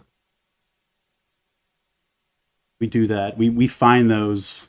Like water coming through the front lawn, or yeah, That's the way I don't like to find them, but right. That's how you find them on a house usually. yeah. That's why we're tracking it with the acoustic leak survey is to find all these small leaks, and address them accordingly. And then my actual question was, and this is totally me learning here, but as far as it comes with the new developments and like when you assess impact fees and stuff, when you make a recommendation, is that accounted for with water and sewer? And then to follow up on that part of the question, you show it in individual, like I see like new connections and I don't know if it would be under penalties or miscellaneous income. Mm-hmm. But I was just curious for me to understand better and to correlate it with people who probably don't understand either. Is that shown and where do we find that? Or it doesn't exist? Where's it shown? You mean like the cost and how much it costs to like say hook on a house? Well, no, like say you did there's a project, right? Mm-hmm. And I don't know if I'm asking this the right way or if it's even the right question, but if you like did I don't know what the pine crest was, but say there's a $10,000 impact fee on, I don't know if you do water and sewer directly or if it's public works as a whole.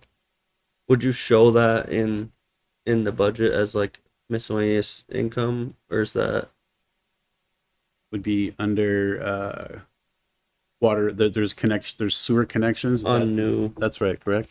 Yeah, there's new sewer connections and new water connections that are within these budgeted line items. And so sewer connections would just be new sewer connections also? Okay.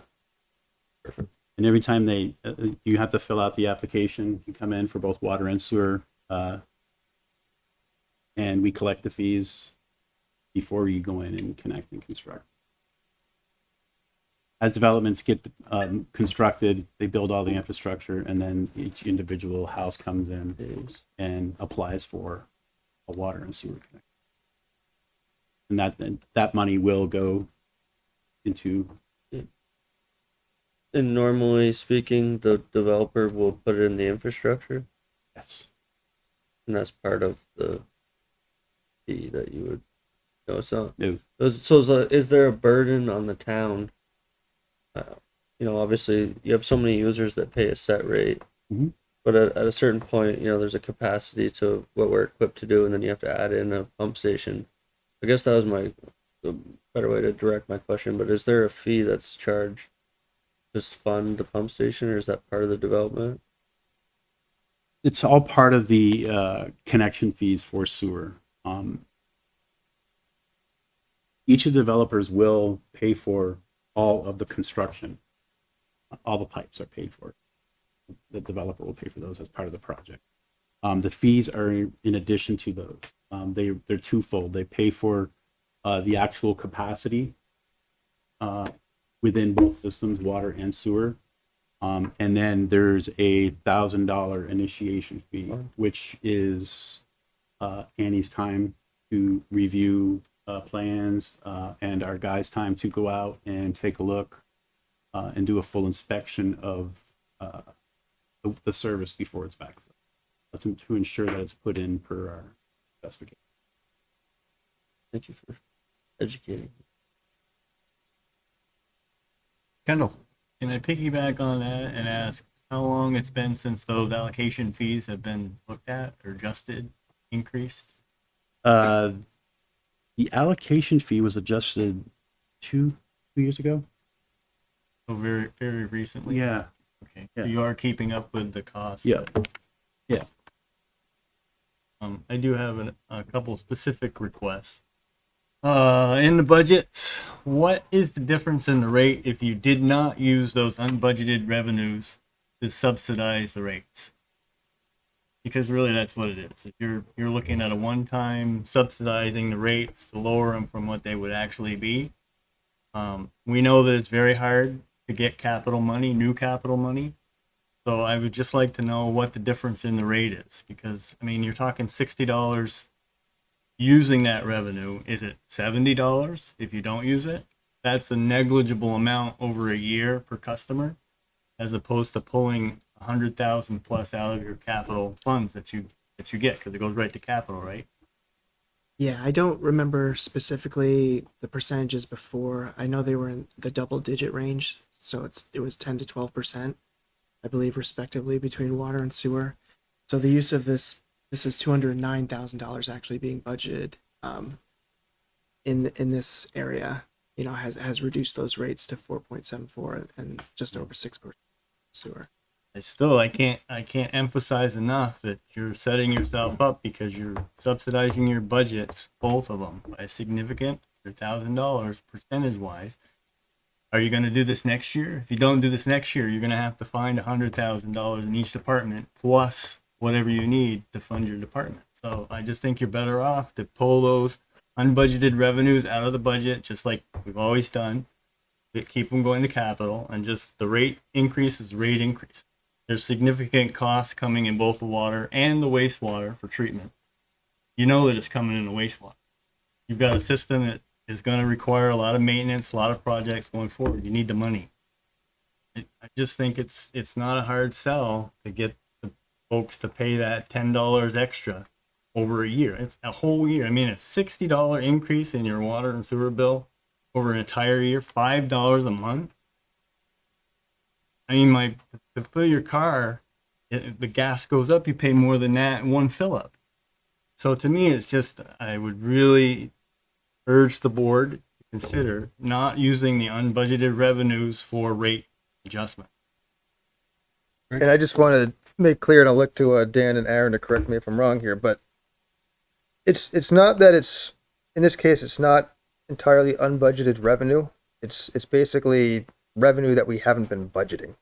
And so it's money that we've been getting and we've just been putting towards capital without really accounting for it or budgeting for it. And what Dan and Aaron are proposing here, and that I'm in support of, is rather than just taking that money and setting it aside, we're actually accounting for that money in the rates. And so I think that's a bigger discussion. They're going to touch on that in capital to some extent, in the capital planning and where that comes in. But I just want to make clear that we're not strictly drawing down from reserves. We're now budgeting money that we've been getting, but we just haven't been factoring into the rates in the past. Is that right? Because it's been going to capital, right? Yeah, I mean, you're both correct. I mean, Kendall, we are taking this money and using it to reduce the rate rather than saving for capital. Right. So that is occurring. But we are planning on it to be a one-time event. In my analysis, I was looking toward the net position of the fund, and it has grown a lot over the past 5 years between fiscal year 17 and fiscal year 22. So for me, that indicates, a need for capital projects, which we'll get into in a little bit. But I think it provided the opportunity in this budget year alone to use that strength to reduce the burden on the ratepayers for the 1 year until we're actually using the capital funding, as we're going to go to in the next 4 years. I do agree with you. I mean, we are eschewing, we're kind of moving it along, kind of kicking it down the road a little bit for this 1 year in order to reduce the rate. So that is a trade-off we're making. Yeah, and I appreciate that, but it's unbudgeted revenues that have been going to capital that you haven't had to find. And using your money like that for your capital, correct me if I'm wrong, is the biggest bang for your buck long term for the customers. Because if you use that and replace a water line that you don't have to repair or go back out, it saves them money. Whereas if you just reduce the rates in 1 year, and I know it's a hard increase, especially when the costs are going up, they're not going to come down. You've got to make that up somehow. You've either got to cut the budget back to keep your rate lower, or you've got to come up with an extra $200,000 revenue in your department. I just think you're better off accounting for it as a capital, put it towards the capital, because then you can see that, look, there is money that's going to the capital in addition to what you have, and it's not lost, because you do have a very ambitious capital program coming up, which I support completely. But you will draw down your reserves, and this is, I would wager a guess that this has been a major way that you've been funding some of your capital. Is these unbudgeted revenues going into the capital account? So that's my 2 cents. Thanks, Kendall. Anybody else? Any comments, questions, Tracy? All right, so we do have, we will be having a public hearing, but should we go to the public now? Are we We're here. are we done with the budget? Are we on capital now? No, we're still on the budget. Okay. Just asking whether we should go. No, to I was just public- curious. I public just comment on this. I have a couple of questions. I don't want to miss them. Yeah, no, we'll do the budget.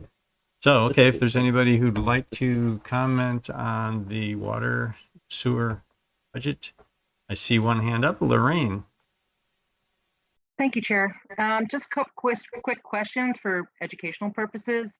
The penalties, what causes a penalty, or if you could give a little explanation of a penalty? Yeah, so a penalty, much like for a taxpayer, is just for a late payment on an account. So, in the past, we haven't budgeted for penalties, and it's pretty common practice not to do so because we don't really want to incur penalties. But as life happens, people make late payments, and so the mechanism for the penalty to be enforced is made. So meaning it's not, that's a deficit, not revenue, because we don't claim any of that penalty back from the customer who was late, or? No, we're collecting penalties on late payments for water and sewer customers. So it's a revenue for us. So that's Just- flat then. That we don't lose money on it, and we don't gain any money on it. Okay. We do. And then Lorraine, there is a penalty. Yeah, Yeah. if there, it's just like if your tax bill is late, there's a penalty associated with that, and that's generally not forgiven. yeah. So, but is the penalty for like a resident or for the town? I'm not understanding. Is that the town's penalty? President. The penalty is for the late payment of the bill, and the homeowner is responsible for it. Yeah. Right. So I'm saying the town is not losing money on that. That resident or whoever pays for it is paying the penalty. We're not. The town's not on the hook for that. We collect it. That's all I wanted to know. That's neutral. So the other question, kind of bouncing off what Ethan was saying, just to understand what the developer in terms of infrastructure. When you say infrastructure, what does that mean exactly? That the developer generally pays for all the infrastructure, and then the connection is what the homeowner pays for typically, right? Not necessarily. The infrastructure, at least with regards to water and sewer, are all the main lines, distribution lines, all the fire hydrants, all the service taps, service connections. For sewer, it's all the manholes and/or pump station, gravity lines, and sewer services up into the homes. If the developer is the one that's building the house, they're going to apply for the water and sewer fees or the applications. If a homeowner or a resident wants to decide to build their own home in a development, and they're the ones who are going to be building the home, they would pay those connection fees before that structure got a building permit. So if I'm understanding you correctly, so the developer typically sets up all that infrastructure that you just mentioned? Yes. Like the fire hydrants and everything? They construct it per engineered plans, and they're approved by Public Works and through the zoning or through the community development office as well. And of course, you know the timeline for what their average lifespan is, and having to replace that. I assume the town is the one then that ends up replacing that once the development is completed. Yes. And so are those costs included in like any impact fees, or is there any, once the town takes over, when we're on the hook, that's part of where I get worried about how much we can handle as taxpayers, because how are we factoring that into capital cost as I look at the capital budget and all the things that are coming up? Are those kind of upcoming costs included in a kind of a connection fee, or in when a developer is doing this, and impact fees, or we're always forever on the hook? the rates for the water and sewer include the cost of replacement of the infrastructure that provides those services. So that's a taxpayer's rate, basically. That's Rate- not, no, that's a rate- water user or sewer user rate. It's not a town tax. There's no town tax there. It's only the users of the services that pay for them. And it's included in the water and the sewer rate. That's the $160,000, I think, for each service. I think that was referenced earlier as system stabilization or depreciation, whichever is the right word to use there. That $1,000 fee. You said No. the 100. The $1,000 fee is the initial connection. Oh, the connection. I'm sorry. So you said $100,000 fee. So there's $160,000, I think, budgeted for both water and for sewer that is added into the cost of providing those services that is included as part of the water and sewer rate. So part of your water bill includes the cost of replacing the water main that's coming to your home when it reaches end of life.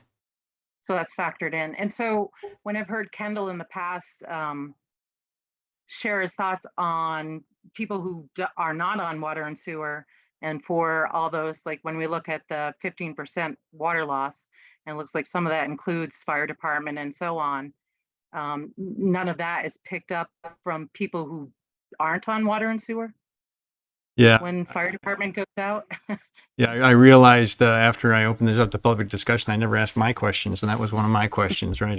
Oh.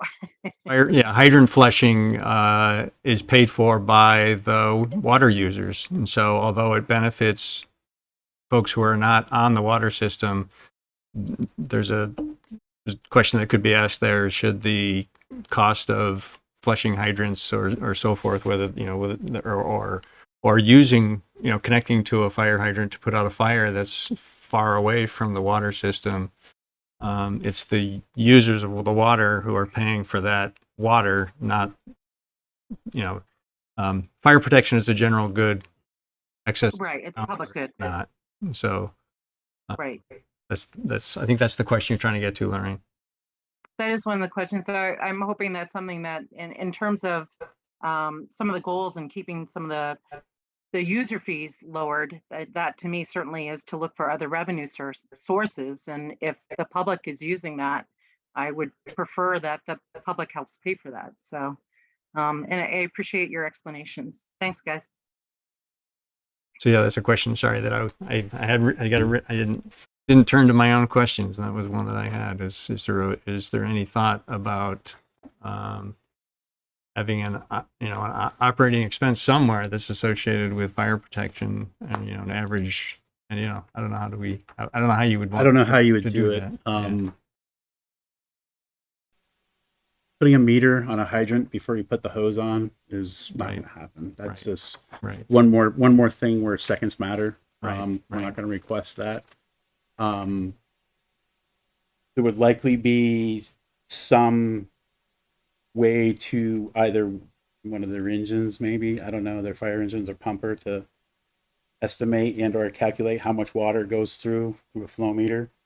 And that could be in some sort of report and then paid for through the general fund. I don't know, through under the fire department. I don't know. It's really hard to kind of come up with or at least answer the question on how we would bill for it, because I'm just throwing darts at the wall here. Kendall. I would absolutely support that, and I think you would find that the fire department could estimate fairly close how much water they use on each fire. Those guys work with water all the time, and I know there's a fair number of fire chiefs that's what they're required to do for the water department. And then they give you an estimate of the amount of water that they use over a year, and that could be rolled into a general fund expense. Yeah, I'm not asking that you can do it this year. Yeah, no, yeah. We don't know what we're doing there, but it's just something to think. Just to acknowledge it and make sure that we can address it in the future if need be. Ethan? I'm gonna throw in my 2 cents on that topic, because I think the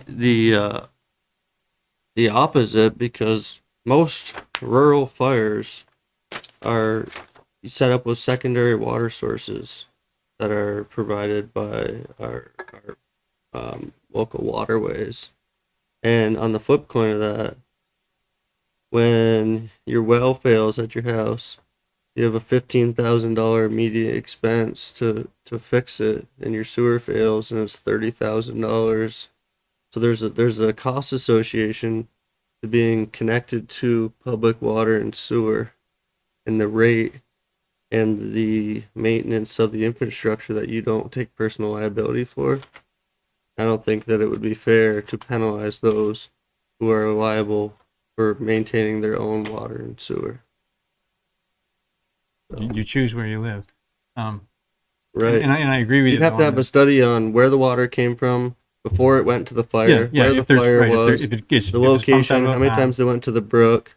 Yeah, you know, if it's pumped out of a pond, then yeah. if they take town the doesn't you know the get paid water for it. I agree. from the brook on the backside of my property, you know, does that impact my property and the value of the wildlife? Oh, and, if somebody else, if they pump water out of right, the pond for could be my different fire. neighbor's house. Gotcha. You know, I see what you're saying. There's- I was misunderstanding. So what there's you were saying. you know there's a and this conversation's happened many times with many people, and I've heard this conversation from the outside, and I've listened to different understandings of it, but it's a very fine subject, and from somebody who paid $15,000 for the first year I moved into my house, it was a little more than $1,000 a year for. I've been good for 15 years. I've only lived there for 3, so or going on 5 now, I guess, this fall. But Right. Well, just I guess some there's a future insight discussion to then. share Yep, on yep, that. yep. It's a touchy subject for those wooded folks. Right. Anything else, Lorraine? Sorry, we kind of dropped that conversation on top of yours. No, actually, that was very illuminating, Ethan. Thank you very much. I think, to me, I don't want to do any charges that are unfair, certainly, because it's an equity issue. Certainly, I agree with what you're saying, Ethan, but I would like a study done because certainly I think not everyone's having a pump dropped in their water that they probably don't have in their backyards, depending on where they live, So it would be good just to at least take a look at it in terms of shared cost and public good. Thanks for the input, guys. All right. Thanks, Lorraine. Any other comments or questions from the public? I have a quick question so these water companies that haul water around Aaron and they hook up to hydrants to fill their trucks. Is that monitored? It better not be without our permission. I don't know if I've just seen, So if it comes out of the hydrant, it's non-potable, and we would meter. If it's non-potable water, they can, but they'll get a hydrant meter, and they pay for us to put the meter on. It's $50 right now, and then they'd pay for any usage. Okay. But if it's potable water, we don't. I would never allow that.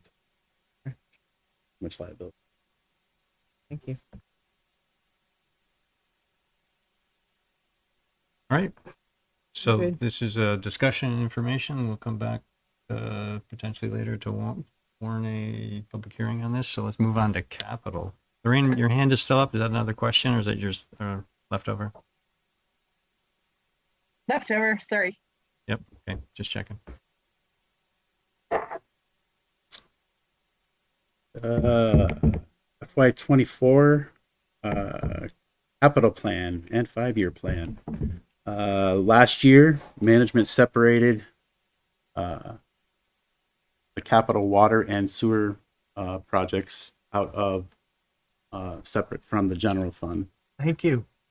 The water and sewer funds are enterprise funds supported through a user rates, impact fees, and grants. Moving forward, staff will continue to present the water and sewer capital program and budget separately. Being is primarily funded totally separate from the general fund. The capital budget and 5-year plan will continue to be presented and approved with the operating budget because it's the most logical time to do that. We're talking water and sewer, and they both kind of tie into each other. So that's going to continue. Town, through good resource management by both finance and public works, has been able to accumulate a cash reserve that will assist in financing near-term work in 2024 without impacting the user rates. Also, with the passage of the Federal Infrastructure Act, there's an opportunity to leverage some of our funding that we have in these reserve accounts to position us so we can be more eligible to jump on board with some of that. I have done a fair bit of research and have communicated with some of my peers regarding some of the SRF and infrastructure funding. I did put together a memo, but I did not have time to put it on the agenda for tonight, but you folks will see it moving forward. Basically, what the state uses at this point in time to decide where a community is eligible or not eligible for SRF funding, loan forgiveness, is based off of the median household income. The state MHI right now is $67,674 a year annual. The median household income here in Essex is $88,136. Puts us well over eligibility because it's more of a income-based type of. They want to go after the communities that don't have the ability to take on these large infrastructure projects. With that said, there are 3 steps in SRF funding. Step 1 and 2 is scoping and design services. And then step 3 is construction. The town will still be eligible for the step 1 and 2 design services and scoping. With that, there is some subsidy out there. I was talking with one of my counterparts at the state. There may be some loan forgiveness there up to 50% for design services. But construction, they're not going to give us any construction loans and or any loan forgiveness. That said, doing some more picking, we could and quite possibly have a pretty good chance at getting some funding under the emerging contaminant rules put in place with the bipartisan infrastructure law. We have certain portions of our water system that are fairly dated that possibly could have lead service lines in them. And they are paying up to 50% of the total construction costs for these types of projects. Currently, the oldest part of our water distribution system is 40th and Allen. We do have a preliminary engineering report that has been completed. I talked to the consultant today. He's implementing a lot of our comments into that report, and it's something that you folks will be seeing in your reading file here moving forward. But with that report and this potential to tap into some of these funds, puts this project kind of back on the table, construction-wise, moving forward. That said, moving along here. So in conjunction with using whatever state funding we have and whatever monies we do have in the capital, which, refresh my memory, Dan, where are we at total-wise right now? So there is, as of the end of fiscal year 22, the audit report had 4.7 million of undesignated funds. That doesn't include the net investment assets.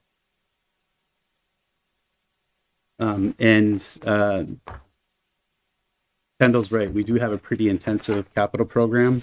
I think the best way to kind of address this is looking at the 10-year or the 5-year plan here, the spreadsheet, and look at the 2024. Just about every project on our list is has an expense to it in 2024 proposed. If you want, I can go through each of the projects, kind of give you a brief review and or description of what it is and what it's going to entail. Or I can go line by line or individual questions, whichever you prefer. Preference from the board? Questions? Go to questions. All right. Who's got questions? I'll try to remember to ask mine too. I can start because mine's pretty simple. Yes, sir. Hopefully. I was just curious, and excuse me, totally just lost everything. What's the Lang Farm pump station site, and is that a replacement or a repair? That project, we just had a capacity study done for the Lang Farm pump station. That was completed by our consultant that does our sewer study every 5 to 6 years. We'll go through and we'll do a sewer study throughout the whole community to see what the capacity is remaining within our systems. I had him proceed with a capacity study for the Lang Farm pump station.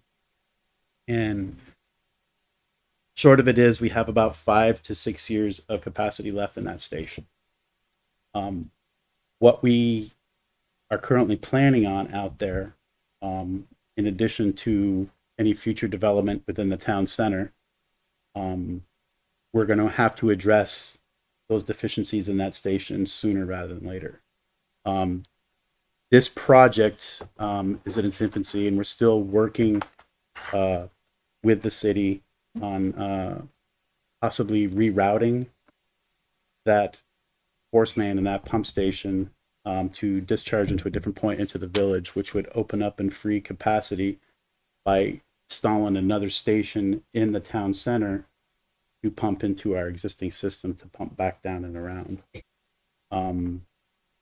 This project is kind of in its scoping phase. We do have a study planned. It's probably going to take place in 2 weeks. I think they're just finishing purchasing the equipment to do some flow monitoring in a couple of sections of lines in the city that would be impacted by rerouting this sewer. So the funds that we do have or are proposing for use will be used to cover some of those design and engineering costs. No, not actually any upgrades or improvements. It's just the work scope. Yeah, it's just engineering. Study. I was just curious as far as to comparing, not comparing anything, but to understanding with pump stations, especially I know this one's on a main. You know, considering all of the pump stations that we have are pumping out of new developments, right? I was just curious on life expectancy and volume issues and things like that as far as capital goes, and like what you plan for 15 years of growth or things like that. So just curious as to when I saw the pump station, I wanted to ask because I was curious as to what was going on. And yeah, for the most part, the stations are when they're designed by the engineer and or the developer. The capacity is designed into the station at that time. Hopefully, as growth occurs, no one knows how much growth we will have or what is planned in the future for the town center. We need to adjust and upgrade accordingly. And that's another area where we would require developer fees to be used for any studies that may need to take place on those systems that they may be in. Thank you. But there are sewer allocations, right, that are by I don't know if it's by parcel or at least by area, right? So there's at least some There is. reasonable knowledge as to how big you need to make a pump station if it's going to service a specific area. Correct. Yeah, Correct. yeah. And quite honestly, you But know, who as knows well what's as, actually going to get built? Yeah. yeah, I mean, but sometimes, I mean, you've also approved sewer allocation increases for certain lots. Right. So it's in a constant state of flux. Any other questions? Kendall, go ahead. Kendall, go ahead. That's what I thought. Yep. So the 350,000 you mentioned that goes into capital every year, is that the $160,000 from the budget plus the unbudgeted revenue in each department, the total 350, or is there an additional capital contribution?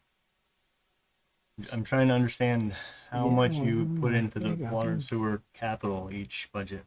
So really, what's just happening? It's nothing to do with the 160,000. This is we're just comparing revenues over expenses for the fund over a year's time, and basically that is what's being rolled over into the next version of unrestricted funds. So there really isn't an official like mechanism that says this is capital now. It's kind of inherent, not like in the operating fund where it's a more structured, defined by the board to say this much is going to certain areas. This is just, whether it goes into our net investment in capital assets, it's going to end up in our net position. So it's going to end up as unrestricted net position. So that makes it available for use for these capital. So the capital budget that you have is aggressive, great, going to have some great projects that I'm sure you've been waiting for a while, but you are using a significant amount out of that unrestricted net position. So I would just, again, emphasize that putting that unbudgeted revenue that currently isn't really shown anywhere into the capital every year is going to get you that much further ahead, farther along to build your unrestricted position back up, or at least keep it even. There you go. Because I assume you're going to have a lot more projects after this capital program. I'm sure that everything won't be done at that point. Ethan, go ahead. I just have a quick question because he just sparked something in my head. But so you said $160,000 for each year, or just for one? For water sewer capital? So the stabilization or depreciation is 160,000 for each water and sewer side. Okay, so if I looked at this chart, I know this is like the 10-year for spending, but does it show where that 320,000 each year comes in? It won't show it As it directly. It's really just kind of, it's coming. as I've just mentioned. I mean, we're just taking revenues and expenses at the end of the year, pulling a mechanism and saying, okay, it's here's what's in your unrestricted net position. So so it's not we're not assigning 160,000 each time. We're just taking our overages and saying it's available for use. Okay. And then just to end that question, that's predicted into this for your 4 years, or this is just what we currently have? I just wanted to know, like, in 2028, do we really only think we're gonna have $150,000? I think, I mean, in reality, looking at this capital budget, it really is looking like a 4-year capital budget. There will be other projects in fiscal year 28 and beyond. Okay. Some of it will be spawned by the results of these studies. A lot of it, though. Yeah. And for any grant funding and stuff like that. Yeah. So this look at the chart here is really just the most immediate needs and the Perfect. Yeah. Don or Tracy, any? I'm good. So the question I had is in the town center water line discussion in the memo, at the end of it, the last sentence says this project may need a bond vote if SRF funds are used. And the time frame for this vote should be November 2023. We currently don't have an election plan for 2020, for November 2023. Is it problematic if it doesn't happen then, or do we have to have a special election, or what's the, there a, Well, it's not gonna, we won't be going for construction funding because we're not gonna be eligible for any SRF construction funding for that particular project. Okay. So therefore, we're not gonna need a bond vote. okay, so that discussion about a vote is not really relevant. Okay. It's not relevant at this point, no. Okay, right. And just so you folks know, for the step 1 and the step 2 SRF funding, that only requires support from the local board. So the select board would have to approve these loan applications to go in for them. All right, so we'll be So seeing but those- there's no bond vote for We'll them. be seeing those come through and then. Yeah, you'll be Okay. seeing a couple come through. Okay, right, right. And I have one more question, more for the board than the department. Is there a goal for the unrestricted fund position, net position for the water and sewer department, as there is for the fund balance on the town budget? I know we have 15% for the town budget, but I'm thinking that you might want to consider having an unrestricted net position goal, because you are dropping it from 4.7 million down to 2.2 million. Be fairly easy to keep going, come back up, or not stay level. I'm just saying that maybe the yeah. board should consider where they want to be with their unrestricted net position. something we can bring up next week in our discussions, yeah. No, we currently don't have a policy on it. I don't know where. Yeah, and just to clarify, I mean, that 4.7 to 2.2 million drop, that's over the next 4 years, not just a fiscal year 24 consideration. So that answers my question. Then. Yeah. Thanks For for the- 2028, instead of it being 150,000, there's still going to be 2.2 million, We're there'll be at with this roughly. long-term 5-year budget at the end of fiscal year 27, we're projecting for $2.2 million in unrestricted net position, as compared to at the end of fiscal year 22's audit, which was 4.7 million. So there's a lot of usage for capital projects in the way this long-term capital plan is spelled out over the next 4 years. Ask a clarifying question. Mhm. So, Ethan, you mentioned there would be $150,000 left. Well, the spending, because I'm having a hard time seeing each year. So yeah, my question though is in the spreadsheet. That's, correct me if I'm wrong, but that's the cost of each of those projects. That's not the balance of the fund in total, correct? Right. So if I'm in the proper row here in the spreadsheet, capital expense items to burn is the way it's labeled. Yeah, those are expense items. Okay. Yeah, there's no balance line item in there. Right. Okay. Yes, the only Yeah. thing that represents balance items there are the unrestricted rows. Combined, one is labeled as designated and one is just regular unrestricted. And that's where I get the 2.2 million number from. Yeah, that's what I was really confused about earlier because it says total expenditures. It goes from 800,000. Let's just roughly add this together with 1.9. That's almost 3 million. Then another 1.5. That's almost 4.5. Mhm. So it's almost 5. There's $6 million $6 million. there. Yep. Yep. So I was just trying to understand, and maybe I didn't say what I'm not trying to say because I have that happen to me a lot. But I was just trying to understand where the money is coming in each year. Like, because you're spending $6 million, but you plan on having only a $2 million reduction. I didn't understand that. Correct. Yeah, it's closer to $2.5 million reduction in the unrestricted money. But we are starting, we're starting from 4.7 getting to 2.2. But over time, I mean, the unbudgeted revenues that we've referenced before is back in play for fiscal year 25, 26, 27, and moving forward, just estimating that at 200,000. Plus there's the SRF items that are in the line above it that are potential offsetting revenues for these expenses. So that's Yeah, the I was just main- having a hard time reading it in a sentence. You know what I mean?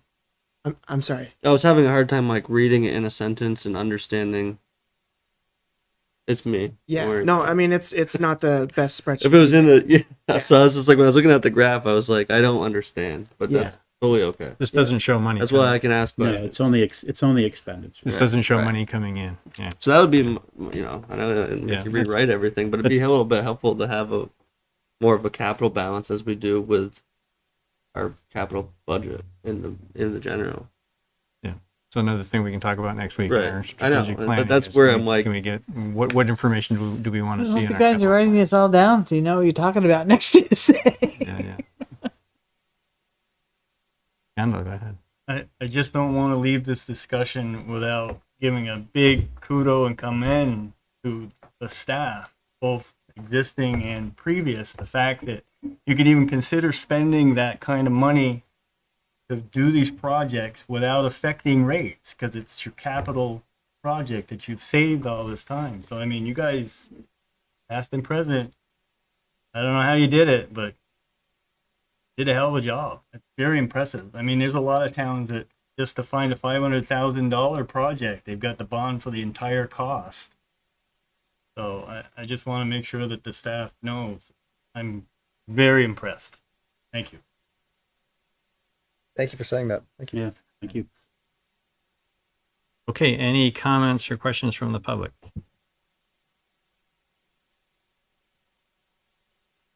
I'm not seeing any hands, so let's move. Oh, Lorraine. Sorry about that, Andy. I can never find the button, so Yep. it takes me a while. A quick question on that Pine Crest. I have to switch back and forth to the screens on the Painesville Gravity Sewer Project. Just out of curiosity, it mentions an elevated water table. Was it always elevated over there? Portions of it, there is that, there's Jackson Heights, and then it goes up Abear and then Damon. That's all on a ridge line, a hill section. Oh, there is significant groundwater up in there. Yeah, and also the lots in that development, at least in the older section, Jackson Heights, Stearns, portions of Pioneer, the lots are very small and compact, so there's little to no room available for any type of real cheap alternative to replace your on-site system. And that was the big push for sewering that section of Painesville. And that's why this project, that was the genesis of this project, was to address Right. issues. Okay. So if I'm understanding right, because there is elevated groundwater, the septic isn't the best option. If There's I a high understand that right. for failures. And I would assume that's pretty concerning in terms of sewage going to drown water too, or not. I don't know. And then the other question I have, because I live on Center Road, what is the because we saw the failure, it was right across the street. What is that? What's a force main? Just out of curiosity. And what's the typical lifespan? And did it fail earlier than you expected or on time? It failed earlier, unfortunately, 3 times. The force main itself is the mechanism of which the pump station moves the sewer from one location to another. That particular station, Heritage Estates, takes on sewer from the town center and the developments north of 15 and also the Lang Farm pump station. So it's Oh, so it takes a lot. amount of flow. Yeah. Yeah. And So, and what was the age of it approximately? What did you expect it to? How long? well, we expected something like that with ductile iron pipe. Back in the day, the design life was 80 to 100 years. Wow. But we did some site investigation when we did have those holes opened up. It's still inconclusive on really why, what, how it happened. But 3 times was the charm. Yeah. We can't do business that way. No. Repair that as it goes. So that was why we initiated this project. get it on the capital plan, and we are moving fast and forward with it. And so when you replace it, do you use the same exact model that you had before, or do you guys have different vendors that you replace things with, or in terms of it being a better product? It will likely be drilled, horizontal directional drilling. It'll be a different type pipe material. It'll be designed by an engineer. And then once we do throw it out construction, it's going to be built by professional contractors that hopefully don't put rocks on top of the pipe.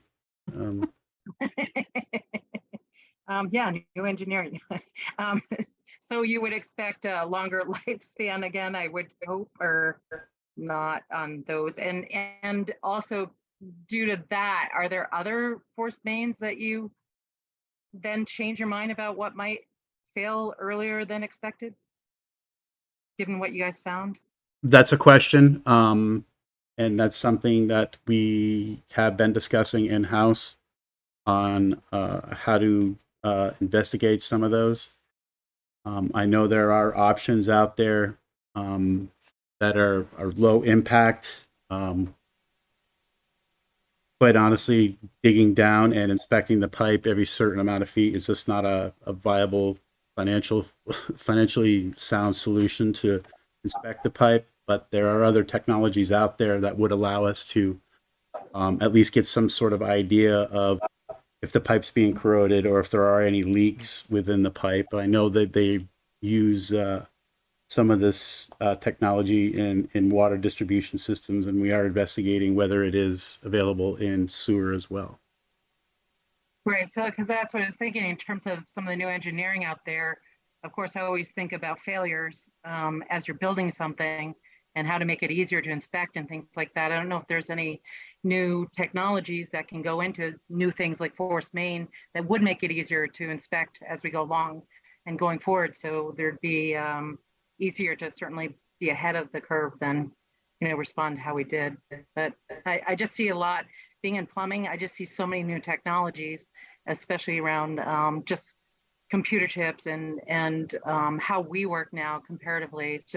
It's a whole different ball game. So I don't know if there's anything like that in your world in terms of as we upgrade that we start adding things like that so we can check on things. I'm sure there are technologies available like that to continuously monitor. Okay, thanks. All right, thanks, Lorraine. Any other comments from the public? Okay, seeing none. Anything correct? Okay. Anybody want to move on to the next one, which is to warn public? I make the motion the select board warn a public hearing on the proposed budgets to be held on May 15th, 2023 at 6:30 p.m. Thank you, Don. Do I have a second? Second. Thank you, Tracy. Any further discussion? Okay, all those in favor of warning the public hearing, please say aye. Aye. Opposed, say nay. Okay, motion passes 5-0. Thanks so much. Thank you. Thank you for your hard work. Yeah, Thank you. yeah. Let's Thank you. move You on too, Annie. to Dan. Don't go anywhere. Go anywhere. Business item 5H. This is deep into the alphabet here today. Discussion about tax sale policy and delinquent tax accounts. Sure. So on an annual basis, according to our policy, we need to evaluate the amount of delinquencies that we have. So I did that analysis about a week and a half ago, finding that we were owed $523,000 of delinquent taxes as of April 20th. That was for both city and town properties combined. Within our policy, we need to compare the amount to our current year tax levy. So that was my idea behind using that. It's comparing, those delinquencies against our current year fiscal year 20. So the percentage calculates to a 3.5% delinquency rate. Our policy states that 5% is the threshold for moving forward with tax sale. And then for kind of point number 2, in terms of initiating a tax sale, whether any individual properties have a 50,000 balance due on standing taxes, which we don't have. There are a handful of properties that are over the $30,000 range. 2 of them are city properties, 3 of them are town. We've recently reached an agreement with one of the major taxpayer owner delinquent tax properties. So we have a new plan in place with them. There is another property which might be sold in the near future, so we're hoping that will result in a collection of that as well.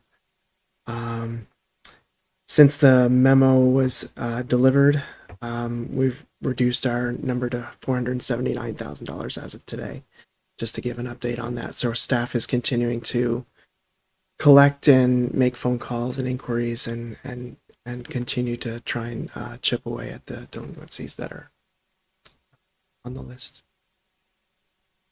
So to be clear on what you said, you included the city delinquencies as well. I suspect that's largely because they're in this tax year, this fiscal year, they are still paying town taxes. So we wanted to Exactly. The have policy delinquencies compared to the tax collections, so that that's the same comparison. Yeah, so the policy is looking to the fiscal year 23 levy, which is almost 15 million. Next year, we'll just revert to the town amount, which is of 10.8 million, to make the same comparative analysis. And so in some of the delinquent taxes that are due are city taxes, which actually aren't on our books, because if they're current year tax delinquencies, they're on the city's books, right? Correct, yes. But they're included in the report Yeah. for consistency with the fact that we're still collecting them. For consistency with last year, and it allowed me to kind of do some comparisons as I kind of, look to last year and previous years of doing this analysis. Any questions? Any other questions? Don, go ahead. Yeah, it says there are 12 total properties that meet the criteria for a tax sale. Of those 12, how many are in town? I don't recall that. I'll have to find that information for you. Because what are your plans if they do meet the eligibility? I'm sorry, what's that? What are your plans to do with them if they meet the eligibility? Well, if they would meet the eligibility, we would have to assess whether it's worthwhile to go through the legal channels in order to collect those on those properties. I would be curious to know that. Thank you. Mm-hmm. That was part of my question what Don touched on, but I was just curious if you were able to see, the town and the city in comparison. I know you didn't do it for this year, but to kind of project for yourself for where we will be next year. Yeah, I have done a little bit of that. So of the 523,000 in the memo, 271,000 is on the city side and 252 is on the town. So kind of looking ahead, the threshold for next year would be about $540,000 based on the $10.8 million of tax levy that we're doing for fiscal year 24 in the operating fund. So obviously, 5% of that amount, 540,000 is a pretty significant number to reach. And compared to where we are now for the town on its own, I mean, it's not even quite half of that amount. So as we kind of turn the pendulum onto being on our own, that's how the numbers look at first glance. Good. Okay, yeah. I have a couple questions. How much does it cost to have a tax sale? Do you have a dollar number for that? I do not have a dollar number for that. I think the last time they were performed in the town was fiscal year 19, so I can go back and look and see the volume and the dollar amount for that. Because I think, or will we have an opportunity after this to talk about the actual policy?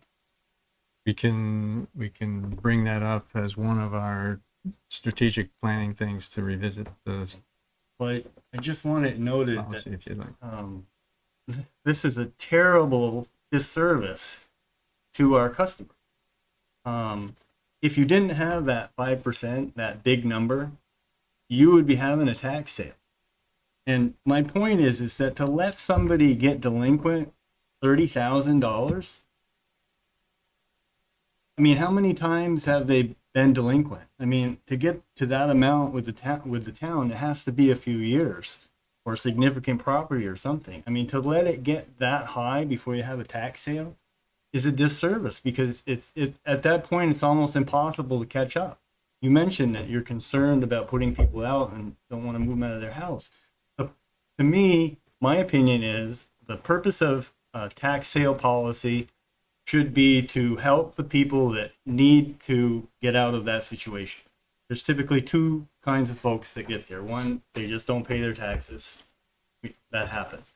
But there's also people that have real concerns, real needs, that just need a push or help to get their taxes paid.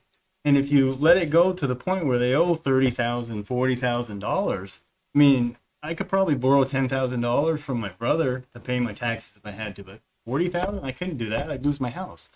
So I just think it's a disservice to our residents to let the balance get that high. And you have that in your tax policy clearly, other than the 5% of the budget, is that if they exceed 10,000 or they exceed, I think it's 2,500 or 5,000 over 2 years, that they go to a tax sale. And the benefit of a tax sale is that you go to the tax sale, the town gets their revenue right off the bat, $200,000. That's a couple pennies on the tax sale. But it also gives the customer a year to get the help that they need to get right, get their house. So I just couldn't let it pass without making that point. That I just really think it's a disservice to those 12 residents, 12 properties, that let them get this high. It's impossible to catch up. So to be clear, we don't wait until they hit the 50,000 mark to talk to them. As soon as they're delinquent, we start talking and say, Yeah. please consider getting on a payment plan. And I think we'll consider almost anything for a payment plan, as long as they're trying to make progress toward it. So we're not waiting and just letting the number get bigger and bigger.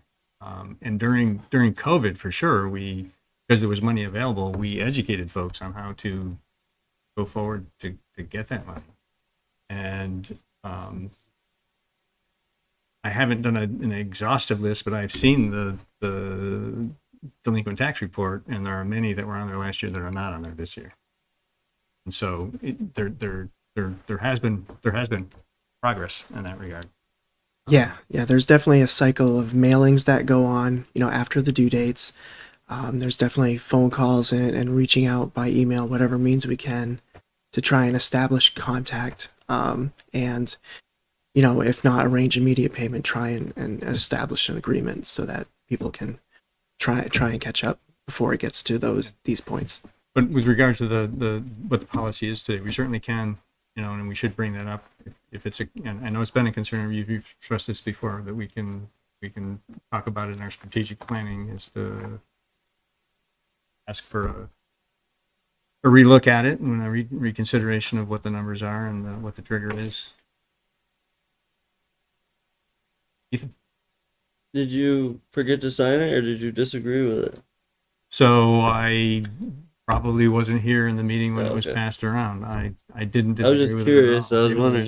It was They left you off there. So. I was probably one of the strong proponents of having it in place so that we didn't exercise it arbitrarily. And I also wanted to make sure that we satisfied our auditors by showing that we have a policy. That's the first policy we've ever had. This is not a And so I didn't. It's my signature is missing from the copy that you have, only because I was absent from that meeting, likely, or I think that was back when we were still having everybody hand sign everything. it was a physical signature. Yeah. Either wasn't here, or I left early, or I don't know. Tracy. So you mentioned, I'm curious what it looks like if a property has a delinquency and that property gets sold. what is the process to recoup that money?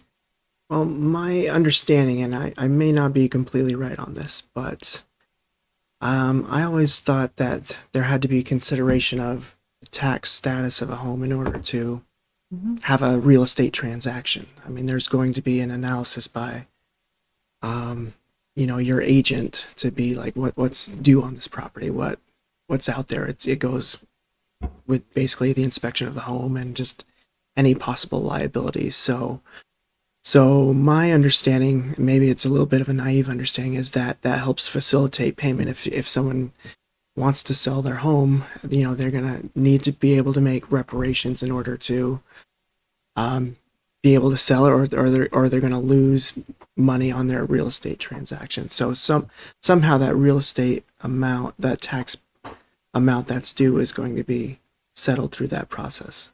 Okay. So I guess my underlying question was, does that delinquency then become the liability of the subsequent homeowner? And it sounds like it doesn't. It just needs to be sort of figured out during that transaction, Right, or yeah. prior to. Yeah, my belief is that it would, be made whole again. The town would be made whole again. Needs to be paid before the house can, as the house is, Yeah. as part of the transaction. The house Yeah. being sold. So, the seller That's- could potentially lose $20,000 of their selling price because of this liability that's due. And that would wash out, just like a utility bill Okay. would be in a similar situation. Yeah. Thank you. And I'm just asking, kind of, I don't know if you know this or not, but like if somebody owed money to the bank and the house wasn't worth what they owed, that'd be on the liability of the bank, right? I guess, Either way, that if there was a transaction one way or the other, the town would still get paid.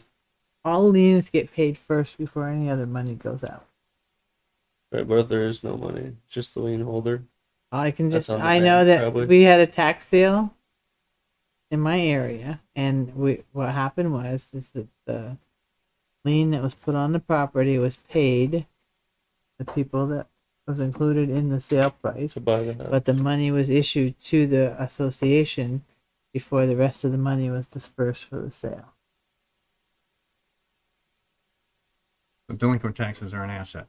It's Yeah, I was guaranteed just you're gonna curious get paid. about, You're gonna get paid, but it's with a bank, maybe when, if the bank had the liability, or if there was any situation where the town would be at a possibly disadvantage losing it. Yeah. because of dealing with a home that wasn't owned by. Bank put a lien on it versus the town. I think the only an inherited home may not fall in that same category. If the delinquent taxpayer dies and their home is willed to somebody else, I think the debt goes to the new owners. There's no reconciliation there is associated with a inheritance. I presume that because, again, looking at the report, I know of an individual who had passed, and I saw a different name on the property, and so it just transitions to the new. I think it's the only case where change of ownership of a property would not resolve next delinquency.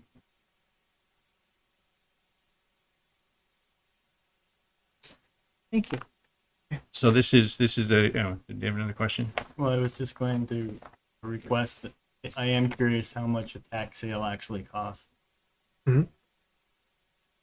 I'd also be curious if the delinquent payments that come up sufficient to get the resident caught up over a period of time, say 12 months. Just thinking, we're not like a credit card company where as long as somebody comes in and gives us $10 a month, and they don't have to worry while the taxes keep accumulating.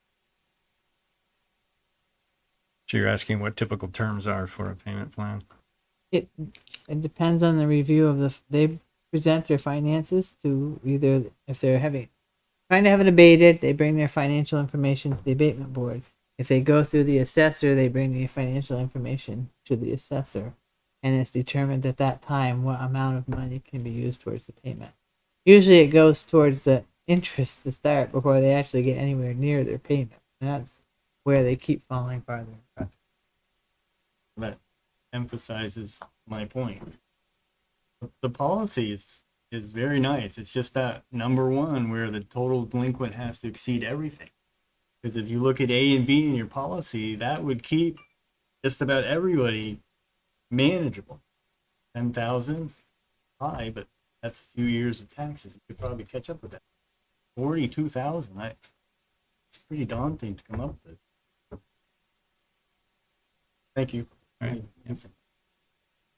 Okay, so this is just a review. The policy says on May 1st. Thank you for doing it on May 1st. This is Sure thing.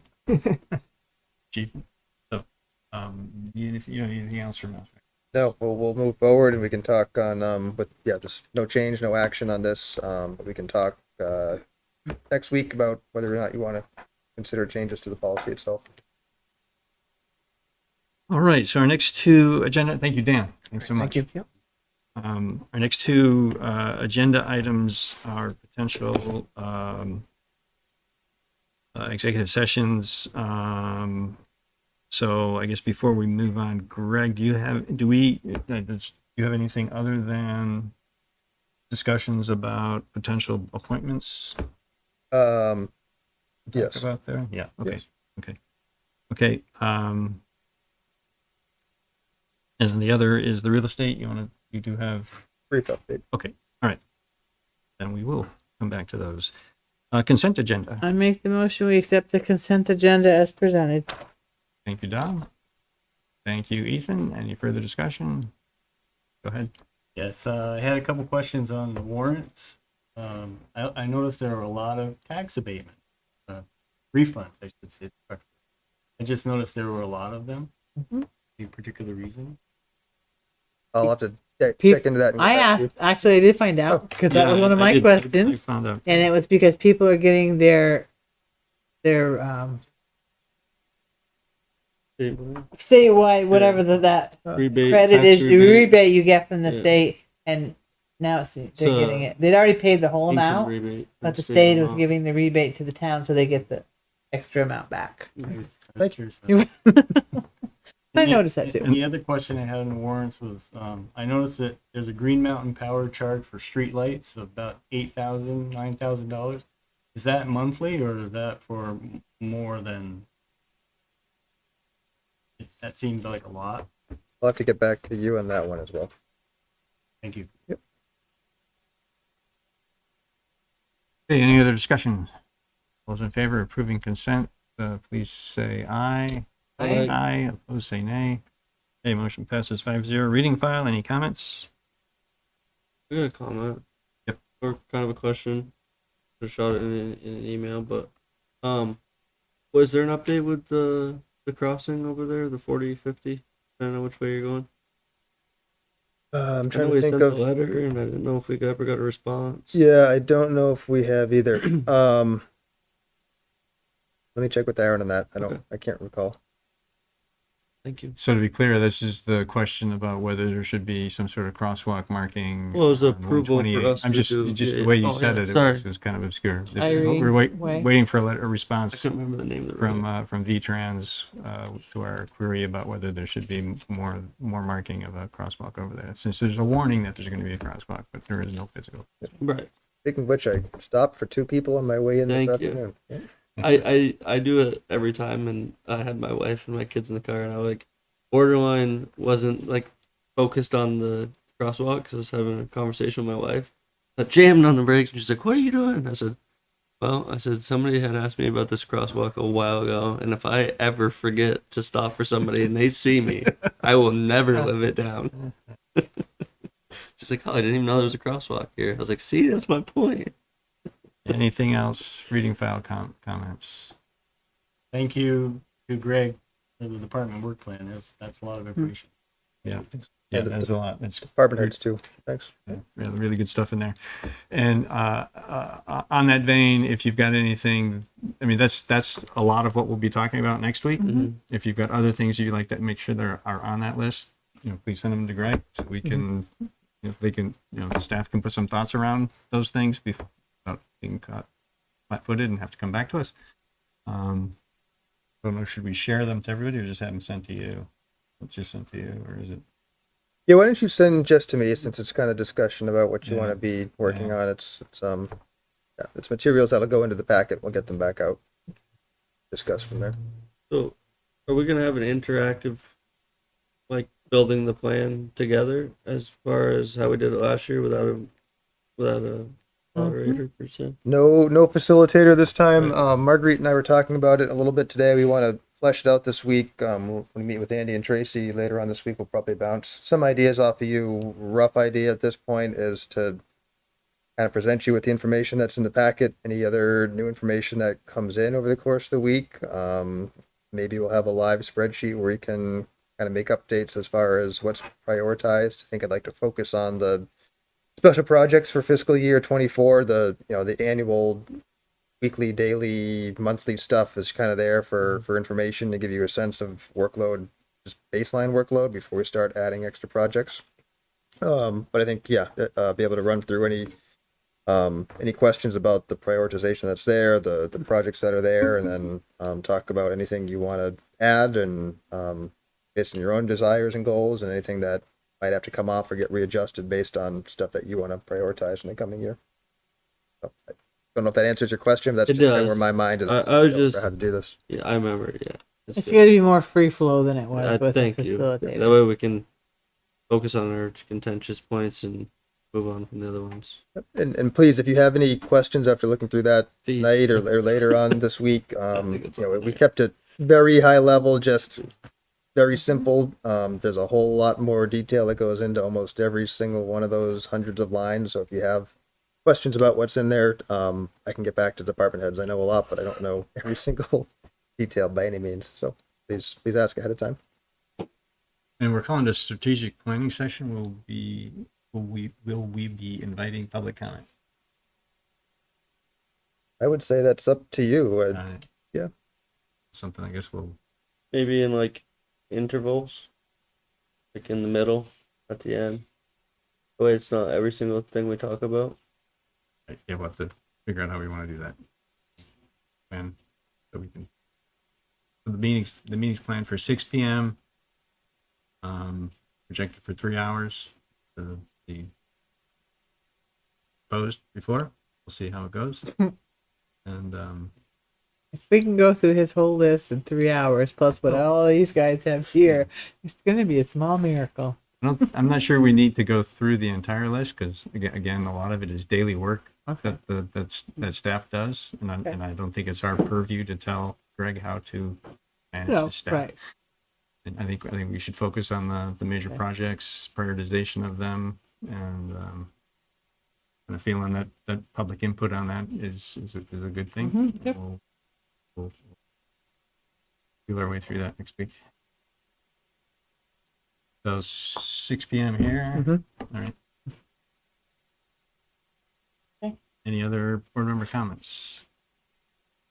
I think you already did send out the session that we had last year. You've got that. What's in here? Yeah.